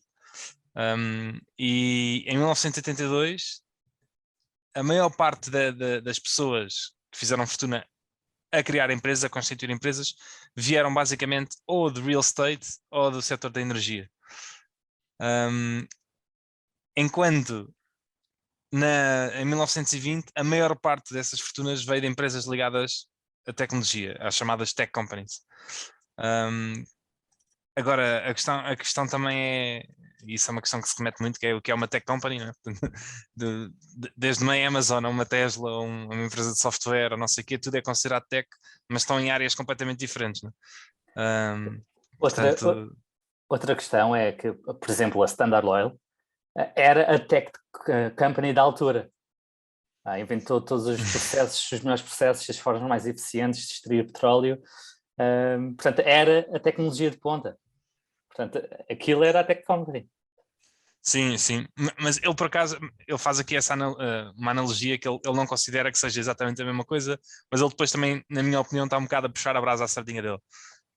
Porque o que ele diz é que lá está, que antigamente a maior parte das pessoas, daquelas que conseguiam fazer fortuna com empresas, eram empresas que basicamente extraíam recursos, ou criavam monopólios, ou eram muito bons a fazer negócio e a assinar contratos, e portanto a maior parte dessas riquezas vinham de uma extração de valor. E que hoje em dia a maior parte das empresas vem de criação de valor, porque são empresas que não estão ligadas, lá está, a extrair um ativo e a vendê-lo, a extrair um recurso e a vendê-lo, mas são geradas a criar coisas novas, a aumentar a eficiência nos mercados e a ligação aos intangíveis, né? que ele considera que são mais criação de riqueza. Mas lá está, eu não vejo isso como sendo totalmente verdade, porque em qualquer que seja o setor, e mesmo no setor do petróleo, não é? A tecnologia de extração de petróleo teve que ir melhorando ao longo dos tempos e é mais eficiente hoje em dia a sua extração do que era antigamente. Não foi só a exploração de um recurso, também obviamente teve que haver research e desenvolvimento nessa área. O outro contraponto é tu pensares, por exemplo, dos recursos que o Facebook e o Google exploram, por exemplo. E se tu tiver a tua definição de recurso incluir o tempo dos utilizadores e a forma como tu monetizas isto, na verdade também é uma exploração de um recurso. Não é um recurso tangível, não é?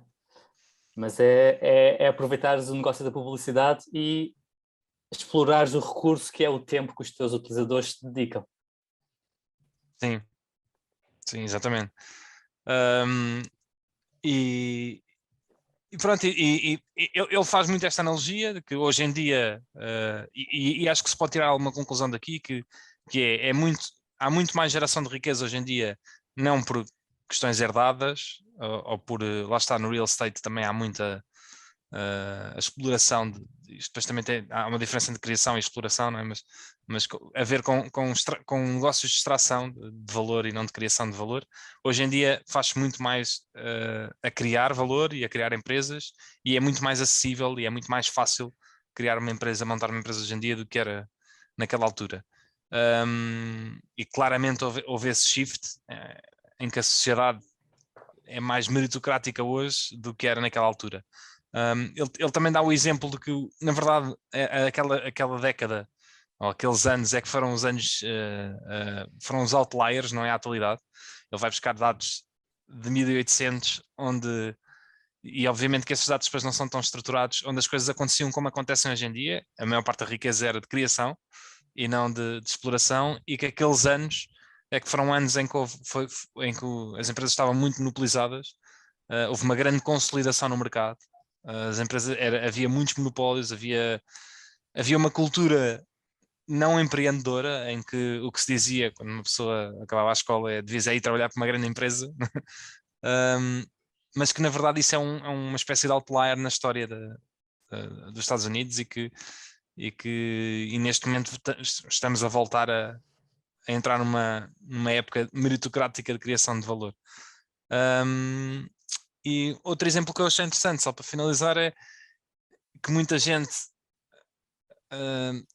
olha para o coeficiente Gini, que é o coeficiente que calcula a desigualdade num determinado país, e o coeficiente tem vindo a aumentar e foca-se nisso como uma questão negativa, mas o que ele um dos pontos que ele diz a favor, entre aspas, de um aumento do coeficiente Gini é: se é mais fácil criar empresas e se tu tiveres sucesso na criação de uma empresa, isso é exponencial, não é? E tens uma criação enorme de riqueza que te envia lá para cima no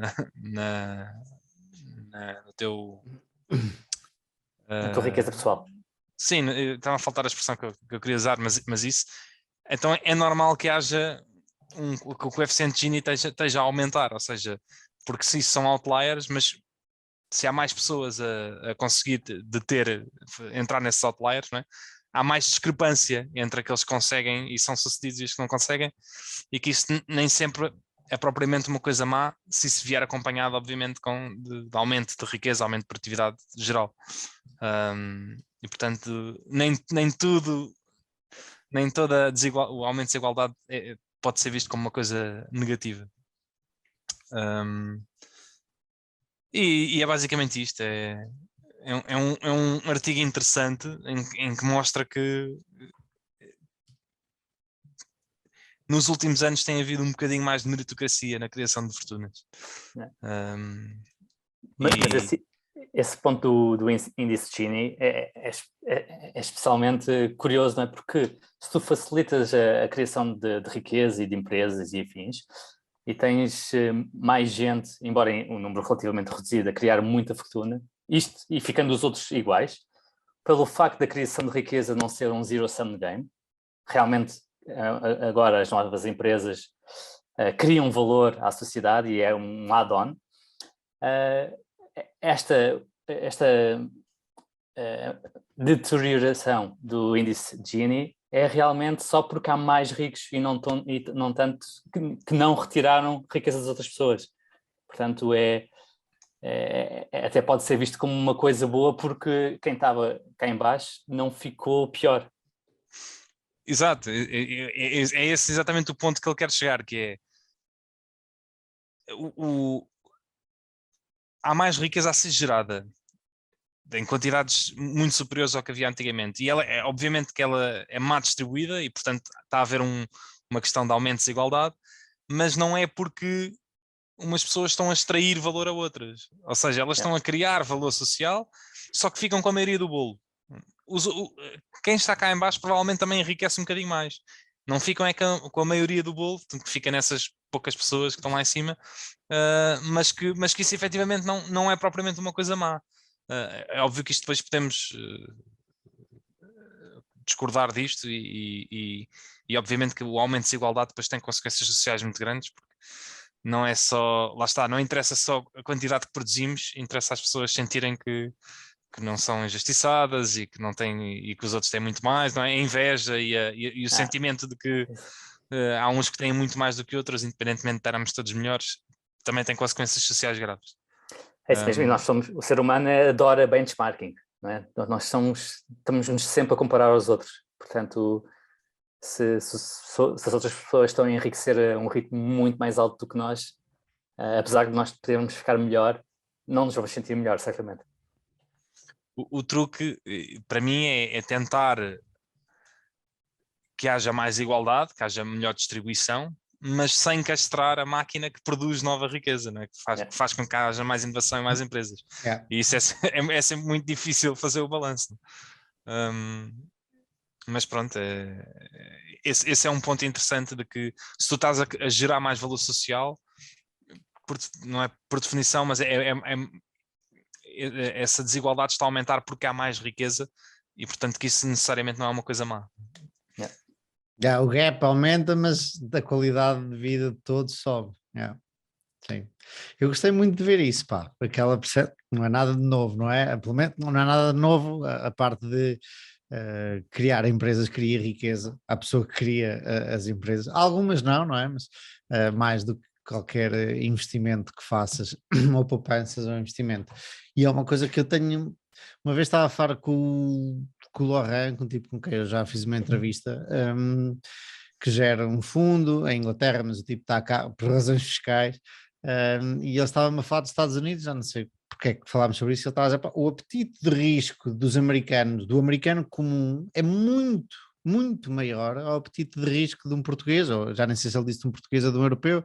Tipo, as pessoas têm muito mais vontade de criar o seu emprego, de criar, de empreender, do que nós deste lado do Atlântico. Não sei se todos, uns terão mais espírito empreendedor do que outros, mas ele estava a dizer isso, por alguma coisa os Estados Unidos se tornaram a maior potência mundial, por causa e depois não sei quem é que me estava a dizer também, por acaso eu sei, também um irlandês, curiosamente só malta estrangeira, a dizer que tinha lido um livro, tinha um artigo que o típico milionário americano não é um tipo de finanças, nem o típico milionário é um canalizador que expandiu o seu negócio, é um mecânico que montou a sua empresa, é um tipo de rega de relevados ou de tratamento de relevados que foi aumentando. O típico milionário americano é uma pessoa completamente banal, completamente comum, é interessante, só que lançaram sem... E depois lá está, aquilo que já falámos aqui, a escala é muito grande, e depois se tu te lanças a fazer tipo, se vendermos aqui não sei o quê, mas um produto caro em Portugal, porque temos menos poder de compra, vai-nos correr pior o negócio. E lá depois é um efeito bola de neve, não é? Porque as pessoas têm mais poder de compra, vão-te comprar uma coisa mais cara. Porque é que nós aqui não temos, ou não é comum, a figura do, como é que se diz, do gajo que nos ajuda financeiramente? Financial Advisor. Financial Advisor, porque nós não temos dinheiro para investir, somos os tesos. Não, isso não é verdade. Mas eu temos não private concordo. banking. Não, mas não temos é o hábito de investir, porque na verdade há cento e... Pá, eu agora já não sei o valor, Está no mas banco, não é? há 130 mil milhões de euros em depósitos Sim, nos bancos sim. portugueses. Dava para comprar todas as empresas que estão em bolsa e Pronto, mas sobrava. não faz, não, ou seja, isso que estás a dizer não faz o meu segundo ponto, não reforça o meu segundo ponto, mas reforça o primeiro. O apetite de risco deles para investimento e para criar riqueza, criar empresas é maior do que o nosso. O nosso é muito mais, o nosso apetite é Claro muito que mais baixo, é muito mais. E se eu cá está quieto, não vou agora arriscar o meu eles, dinheirinho que estou tanto a ganhar. eles também têm mais riqueza do que nós. Mas isto por acaso era um ponto que eu gostaria de. Eu não tenho a certeza disto, mas gostaria de ver que é. Eu acho que a maior parte dos países, os depósitos não chegam para cobrir, para comprar toda. Quer dizer, eu não vou dizer a maior parte, mas na Bolsa Americana e provavelmente inglesa, alemã, etc., os depósitos não chegam para comprar as empresas que estão em bolsa e retirá-las, não é? Como se não fosse nada. Mas nós temos muito pouca representação das empresas portuguesas em bolsa.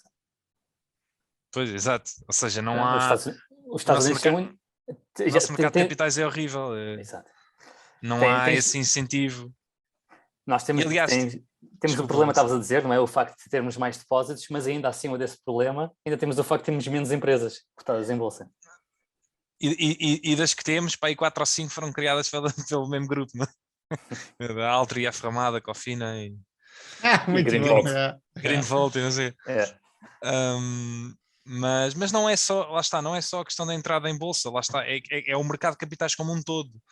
Não é só equity, é obrigações para empresas. As empresas também não têm muita capacidade, há muito pouca emissão de obrigações em Portugal, há muita pouca flexibilidade, não é? E isso depois também se vê do outro lado.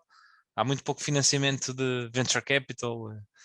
Começa a surgir mais, estamos melhor agora do que estávamos há 10 anos, mas é interessante que uma coisa leva à outra, por exemplo, comparando agora com os Estados Unidos.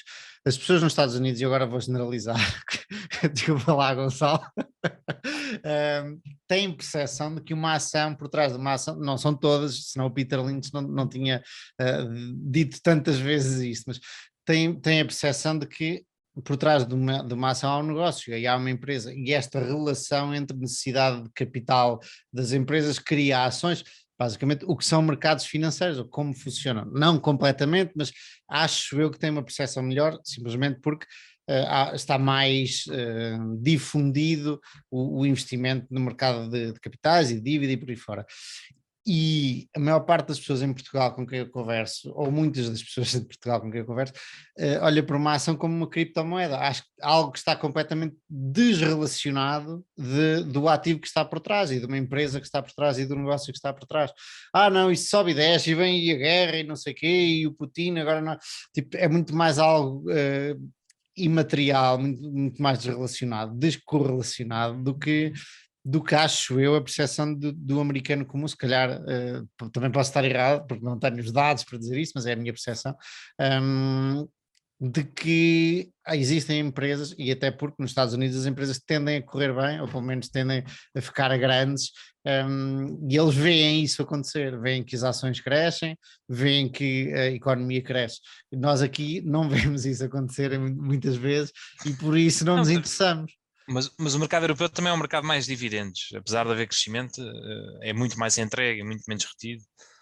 O que também tem os seus lados bons para investidores, né? Mais conservadores, né? Que é pelo menos tem um retorno ali fixo. E vês o retorno. Mas sim, há claramente esse sentimento, e depois também, principalmente em Portugal, houve muitos fiascos bancários, né? Muitas empresas de bancos e mesmo a PT, o que também, lá está, assume mais risco da parte dos investidores, mas mesmo no caso da PT, é assim, quem teve investido na PT durante alguns anos, também a PT pagava bons dividendos, lá está, e não foi uma perda total, né? Mas sim, houve muita gente que foi queimada. Não sei. E eu agora estava aqui a confirmar, e também é mentira, na Alemanha os depósitos totalizaram 6 trilhões e o market cap da DAX, da Bolsa Alemã, é de 2,5 trilhões.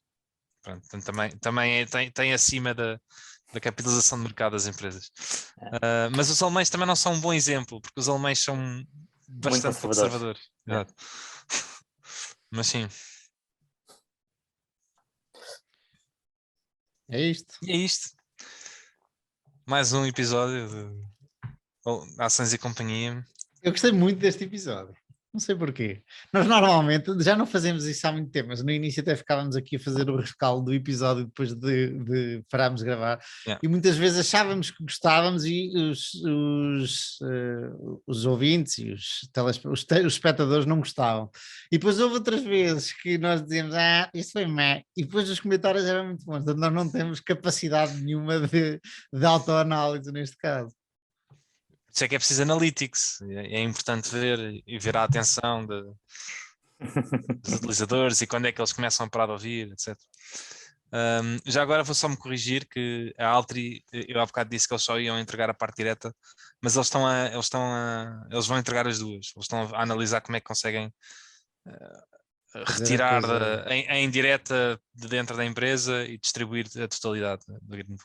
Que liguem a John Malone. É espetacular a tua capacidade de estar a fazer um podcast e estar a analisar os resultados de uma empresa. Que outras coisas estás a fazer agora também? Não, pá, isto também estás a programar agora. Não, isto foi num intervalo. Fiz refresh quando isto foi abaixo há bocado, fiz refresh no Jornal de Negócios e era uma notícia, estava lá, havia duas da Altri. A Altri avança com a separação e depois dizia logo que eles estavam a tentar fazer isso. E havia outra que era lucros da Altri aumentam 400%. Sim. Assim. Tem um efeito base. Mas que, contrariamente às minhas expectativas, ainda não anunciaram o dividendo. Portanto, vamos ver se dizem amanhã na Cal. Pois, é estranho, não é? Sim, costuma anunciar com o quarto trimestre. Não sei se eles se calhar ainda não decidiram, mas até a Assembleia Geral têm de o anunciar. Sim, eles podem alegar que as ações da Greenvolt já são o dividendo. Não, mas não faz muito sentido, porque a parte de pasta vai ficar com um balanço muito conservador. Pronto, eu percebo, para mim não me importa. Gosto tanto, adorei o que acabei de ouvir. E deixa-me ver se se eu consigo completar o que tu disseste, portanto, vai ficar com um balanço muito conservador, portanto os gajos vão descapitalizar, entregar o dividendo porque não precisam ter aquele dinheiro todo ali e ainda assim manter a segurança do balanço. É isso que tu querias dizer? E os acionistas fundadores da Altri têm um perfil muito agressivo. Ok, era aí que eu queria chegar, exatamente. Sim. Mas é isso. Eu preferia que a empresa fosse net cash, mas eu percebo que não é, lá está, não é a questão mais ótima em termos de eficiência de alocação de capital. Eu estava a olhar para a Inditex. E a Inditex está cada vez mais a encher-se de dinheiro, e não, quer dizer, distribui dividendos, mas não o suficiente para manter o dinheiro. E eu estava a pensar, pá, eu não gosto muito de ver isto assim. Tipo, não gosto muito de ver este dinheiro todo aqui para fazer o quê? Eu gosto muito. É assim. Peraí, Diogo, já conversámos sobre isto, tudo bem, há um nível bom, tu podes ter um nível mais alto, outro, e eu um nível mais agressivo do que gosto de ver no balanço. Pá, mas a certa altura tipo, é demais, digo eu, também quanto é que é demais, não sei. Aqui também há duas questões, que é tudo o resto igual a este preço, não é? A Altri agora está a 1.2 bis, não é? Obviamente que é preferível ser net cash do que ser net debt, de ter um X de dívida, não é? Estás a pagar o mesmo e em vez de teres dívida tens cash no banco. Tudo o resto igual, ao mesmo preço, faz sempre sentido. Mas a escolha não é essa, não é? É teres teres dinheiro a mais no balanço ou teres o dividendo. Essa é a escolha. Certo. Agora... A perspectiva destes senhores é: eu não preciso ter tanto do meu capital próprio, equity, investido neste negócio, tanto deixa cá tirar, eventualmente vão pôr no outro lado. Eu percebo o que é que estás a dizer, mas tu podes fazer isso sem... Concordas ou não concordas? Eu concordo, eu gosto desta perspectiva e como o Gonçalo estava a dizer, são agressivos, eu nem lhes chamo agressivos, e podemos chamar-lhes agressivos, eu vejo são as pessoas que entendem a coisa. Entendem que os retornos sobre capital é importante, portanto não querem lá ter tanto capital, consegue funcionar a empresa com menos capital, e se é de mais ou de menos dívida, nem é isso que eu estou a pôr em questão. Eu gosto de ver a perspectiva deles, são pessoas que entendem a alocação de capital mas a questão é que isso para ti é um one-off. Imagina, eles podiam todo o lucro que têm entregar em dividendos e tu estás a receber sempre o mesmo. Agora, descapitalizar a empresa e metê-la com dívida, isso é bom quando tu recebes esse dinheiro da descapitalização, mas isso é um one-off. A partir daí vais estar sempre com aquela dívida e é mais arriscado que não ter dívida. Eu prefiro que eles não tenham dívida nenhuma, esteja completamente clean, pá, e todo o lucro distribuem, tudo bem, mas não há risco nenhum de falir. É muito mais limitado. Mas percebes o ponto da otimização da estrutura de capitais, não é? E também o facto da dívida, dos juros da dívida a baterem aos impostos, portanto também isto cria algum valor. Eu não pago o capital próprio, não é? Eu pago o valor de mercado, não é? Portanto, eu percebo isso, mas para mim eu não ganho nada com isso, percebes o que é que estás a dizer? Uma coisa é, estás a abrir um negócio, preferes abrir um negócio com dinheiro que não é teu do que estar a pôr do teu. Mas eu não estou envolvido nisso, eu já vou pagar um preço fixo de mercado. Não, mas reduz quando ganhas dividendo. Atenção, já estás a pagar menos quando... Mas isso já aconteceu, estás a ver o que é que eu estou a dizer? Ela agora pode-me distribuir todo o lucro em dividendos, mas esse net cash está lá. Isso já aconteceu, isso foi um one-off, é isso que eu quero dizer. Isso não entras com esse capital ao início, ou então eles entregam um dividendo extraordinário e descapitalizam a empresa, não é? Começam a usar a dívida em vez de capital próprio. Isso acontece uma vez e a partir daí isso já não interessa para nada, não é? Depende, se crescerem não precisam, o que eles estão a transmitir com isto é, se nós crescermos não vamos pôr tudo em equity, ok? Ou não vamos pôr tudo capitais próprios, vamos usar alguma dívida, e agora a Altri se calhar não cresce assim tanto como seria uma empresa de retalho com lojas por aí fora, ok? Portanto, tu percebes que se crescerem, se lá tiveres tudo capitais próprios, tu precisas de mais capital próprio para crescer, ao passo que se tiveres uma mistura de dívida com capital próprio, ainda, e nem sequer estou a falar de muita dívida, estou a dizer de saudável, capaz ainda de não teres grande risco, tu consegues crescer tendo tu, Diogo, que investir menos. Já tu comprando as ações depois de seres acionista, não precisas lá pôr tanto dinheiro, ok? Porque existe alguém à frente da empresa que tem essa perspectiva. Pá, para mim é ótima política financeira ou estratégia financeira. Sim, há sempre trade-offs, não é? Como tudo na vida. Eu sou bastante conservador, eu sei que sou, mas sou nesse aspecto. Há quem diga que eu não sou nada conservador, porque invisto o dinheiro todo em ações, lá está. Mas, Mas todas as ações são net cash, portanto. exato. Mas Bem, sim, pessoal. mas repara que a dívida da Altri não é nada para além, é muito baixa. Estamos aqui a Especialmente falar, se mas não seria separares nada os que me segmentos. preocupasse. Exato, não seria nada que me preocupasse. Não é Mas, por aí. mas tu Agora, olhas se para a tivesse Altri. 4 vezes EBITDA ou 5 vezes EBITDA, aí já Sim, me assusta. Mas então espera aí, olha para, imagina, diz, mas olha para desculpa. a Altri em 2008 e aí vais ver 8, 9, 10 vezes a EBITDA. É pá, pois, isso para mim já não dava. Foi quando eles compraram a fábrica, compraram a Selby. Isso foi um E eu- esforço financeiro gigante. E eles compraram em 2007 e logo a seguir começa uma recessão. E correu-lhes Pá, mal, Aliás, não? Isso? não, acabou por correr muito bem, mas certamente em 2008 havia muita gente com dúvidas se iam conseguir se safar ou não. pois, a Yeah. questão é essa, se correr bem, corre muito bem, mas o teu risco de perder capital é grande também, não Peraí, é? Diogo, mas eu não estava a pensar em eles endividarem-se a 7 ou 8 vezes agora, atenção, não é? Eu estou a dizer Aqui, dos aqui, possíveis para aquela indústria. no caso da Altra também há que ver que, e se calhar é por isso que eles não estão, agora já é uma especulação, não vão emitir dividendo, não sei se vão ou não vão, que é eles, com a construção da nova fábrica, eles vão se endividar mais, né? Eles falam em 700 milhões de euros de capital para a construção da fábrica. Eles não vão entrar Sim, sozinhos, não é? Mas é um investimento grande, portanto, há aqui também que gerir isso. certo. Mas muito, muito pouco desses 700 milhões vão ser dinheiro de equity da Altri. Porque para já eles só vão ficar com para aí com... Antes disso, para aí 20% é financiado com fundos europeus. Fundo perdido.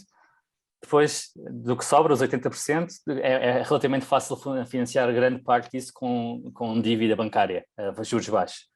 E depois, imagina que sobra para aí 300 milhões, a Altri só vai pôr cerca de 50%, ou um bocadinho mais do que 50%, portanto são 150 milhões. E a Altri gera 150 milhões num ano com alguma facilidade. Um ano ou dois, depende do preço da pasta, obviamente. Sim.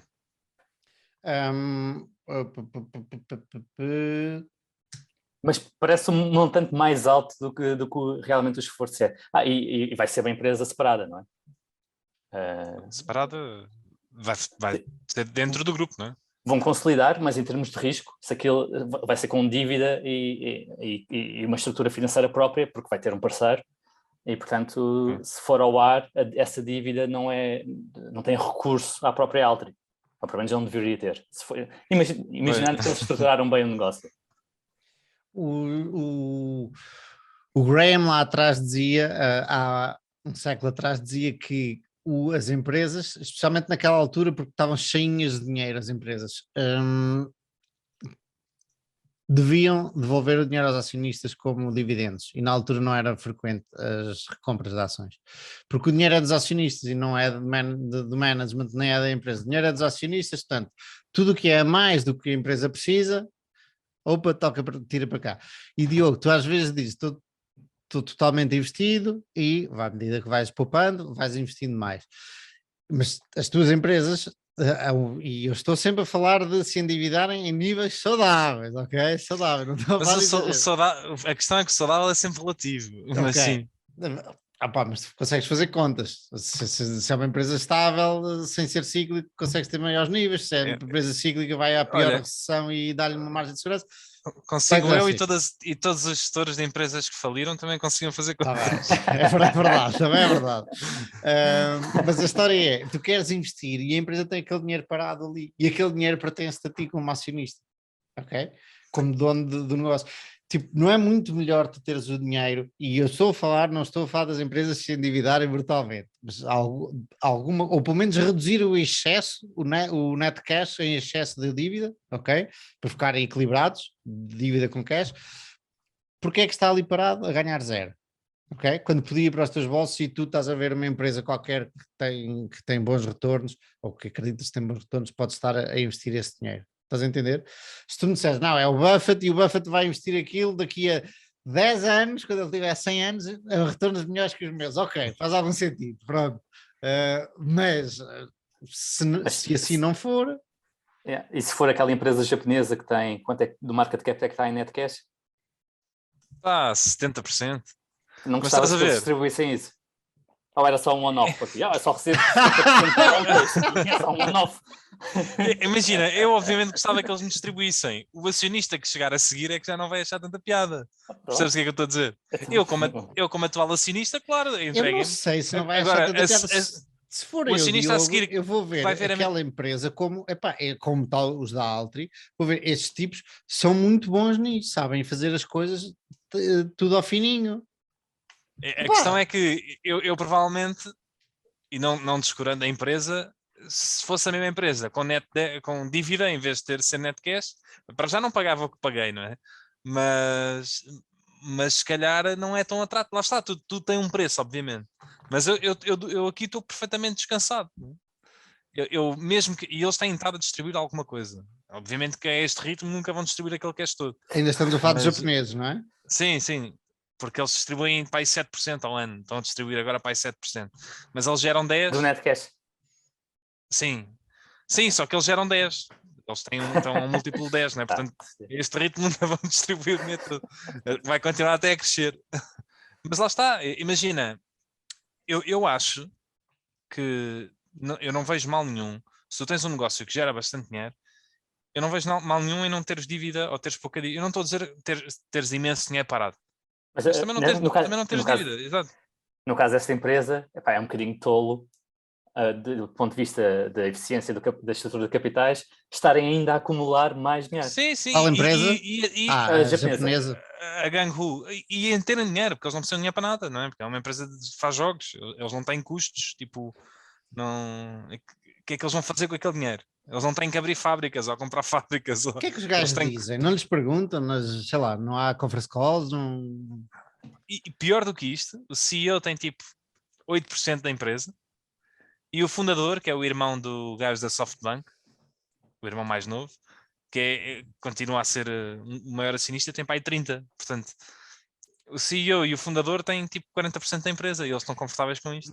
Ó, Diogo, eu aí há uma perspectiva, ainda uma terceira perspectiva nisso tudo. Eu provavelmente, sem saber mais nada, obviamente, eles podem ter planos para o dinheiro, podem estar a ver oportunidades de aquisições, etc. Mas especialmente eles terem tanta porcentagem da empresa, eu aí sentir-me menos seguro investindo nessa empresa, porque eles claramente não entendem a alocação de capital, do que mais seguro.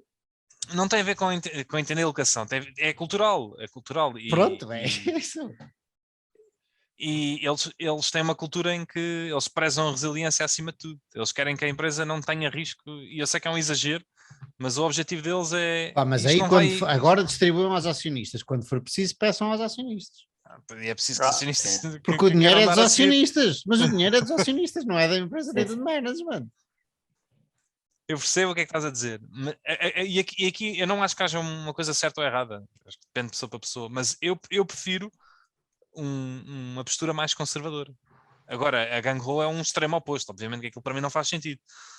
Mas eu também não, para mim, não conseguia estar numa empresa que confortavelmente tem 4 ou 5 vezes a dívida em cash, mesmo que seja, empresas tipo EDP, não é? Que sabem perfeitamente que vão ter aquele dinheiro, mas até ao dia, não é? Então continua a alavancar-se, pois é cultural também na empresa, continua a alavancar-se cada vez mais, até ao dia que aquilo lá dá buraco. A mentalidade de quem se habitua a estar com muita dívida facilmente escama para o outro lado também. Facilmente arrisca demasiado e depois, olha, eu prefiro que a coisa pondere para um bocadinho mais para a segurança. Não toquem no veneno, é isso? Ou se tocar com muita calma, não é? Uhum. Epá, lá está, se for uma vez EBITDA ou 1,5, mas não tudo isso varia completamente se estamos a falar de empresas cíclicas ou estáveis. Dizer 1,5 ou 4, o 1,5 pode ser muito mais arriscado do que o 4, depende do que estamos a olhar, de onde é que estamos a olhar, não é? Mas uma empresa estável também pode passar por um risco qualquer que não estava à espera, tipo Covid, e de repente não tem revenues durante 1 ano e meio. Né? E epá, eu não faço ideia do que é que possa acontecer, mas pode acontecer qualquer coisa. E tu és estável e deixas de ser estável. Sim. Contra o fim do mundo não há argumento nenhum, não te posso dar argumento. Isto não é ótimo, claramente não é. Aliás, o ótimo é tu saberes que se tu souberes que não vai haver perigo nenhum, nem metas dinheiro teu, não é? Os gajos, os gajos fizeram aqui, fizeram umas vivendas ao pé da minha casa, só começaram a construir depois de ter mais de 50% vendido e com o dinheiro no bolso. Eles tinham um working capital negativo. Eles não meteram dinheiro. Quem cria as casas é que lhes pagou para construir. Isso é o melhor negócio do mundo. Agora, se por algum motivo ficasses com a obra embargada porque não podias por isto ou aquilo, olha, Diogo, ficavas entalado. Acho que todos gostamos de empresas com balanços seguros. Agora, há seguros demais e se calhar é o que os tipos de Altri estão a ver. Tipo, nós não precisamos deste dinheiro todo aqui, não nos serve de nada. E a nossa empresa, digo eu, especialmente depois de passarem o 2008, 2009 com 7 vezes a bita da dívida. Portanto, eles sabem perfeitamente até onde é que podem ir. Acho eu, não é? Podem se lixar como tu dizes, não é? Mas acredito que acham que aquilo ainda assim é demais. Portanto, ou melhor, podemos lixar os pequenos, porque eu também tenho a certeza que, principalmente sendo quem é, eles têm capital suficiente para, se houver algum problema, meterem lá mais e salvarem aquilo. Os minoritários é que podem ficar entalados. Né? Refere-se à possibilidade de um aumento de capital. Exato. Mas isso ainda é outra questão. Mas pronto, mas isto, idealmente, lá está, idealmente é suposto tu teres dívida numa alocação de capital o mais eficiente possível. Tu tens dívida e até podes ter bastante dívida. E uma diferença importante aqui na dívida é entre liquidez e solvência. Um evento como o Covid cria-te um stress de liquidez. Mas se tu tiveres a tua dívida bem espaçada, ou seja, mesmo que tenhas um net debt to EBITDA de 3%, 3 vezes, mas só pagares ao longo de 10 anos, é muito tranquilo esperares que o Covid passe e depois aí é que vais ter que pagar essa dívida. Mas pronto, há aqui várias mitigantes, porque aquela dívida não tens que pagar todos os anos. Qual dívida? Desculpa. A tua dívida pode ser espaçada ao longo do tempo, tu tens um horizonte para pagar. Sim, exato. E por isso é que se olha em relação ao EBITDA. E olhar isto se a empresa gerar todo o EBITDA em cash e não tiver resíduos de capital, consegue pagar toda a dívida em 3 anos. Portanto, e se tiver uma média de maturidade de 5, 10 anos, em princípio, pode pagar toda a dívida sem necessitar de mais capital. Mesmo que haja algum problema. E é isso, portanto, não há nada a dizer. Entretanto, tu ficaste cortado. Para quem nos está a ouvir, o Zoom foi abaixo, estávamos a falar sobre a Michele Costas aqui no intervalo e depois esquecemos do que é que o Diogo estava a dizer, portanto, provavelmente vais aparecer cortado. Era dívida e net cash e não ter dívida. Isso. Acho que vamos andar a batalhar a vida toda com isto. Eu pessoalmente não tenho dívidas, é só que eu tenho a dizer. Como dizia o outro no Parlamento, no inquérito. Pronto, pessoal, chegamos ao fim do nosso episódio. Um grande abraço. Fiquem bem. E um ótimo fim de semana. Tchau, tchau. Bom fim de semana.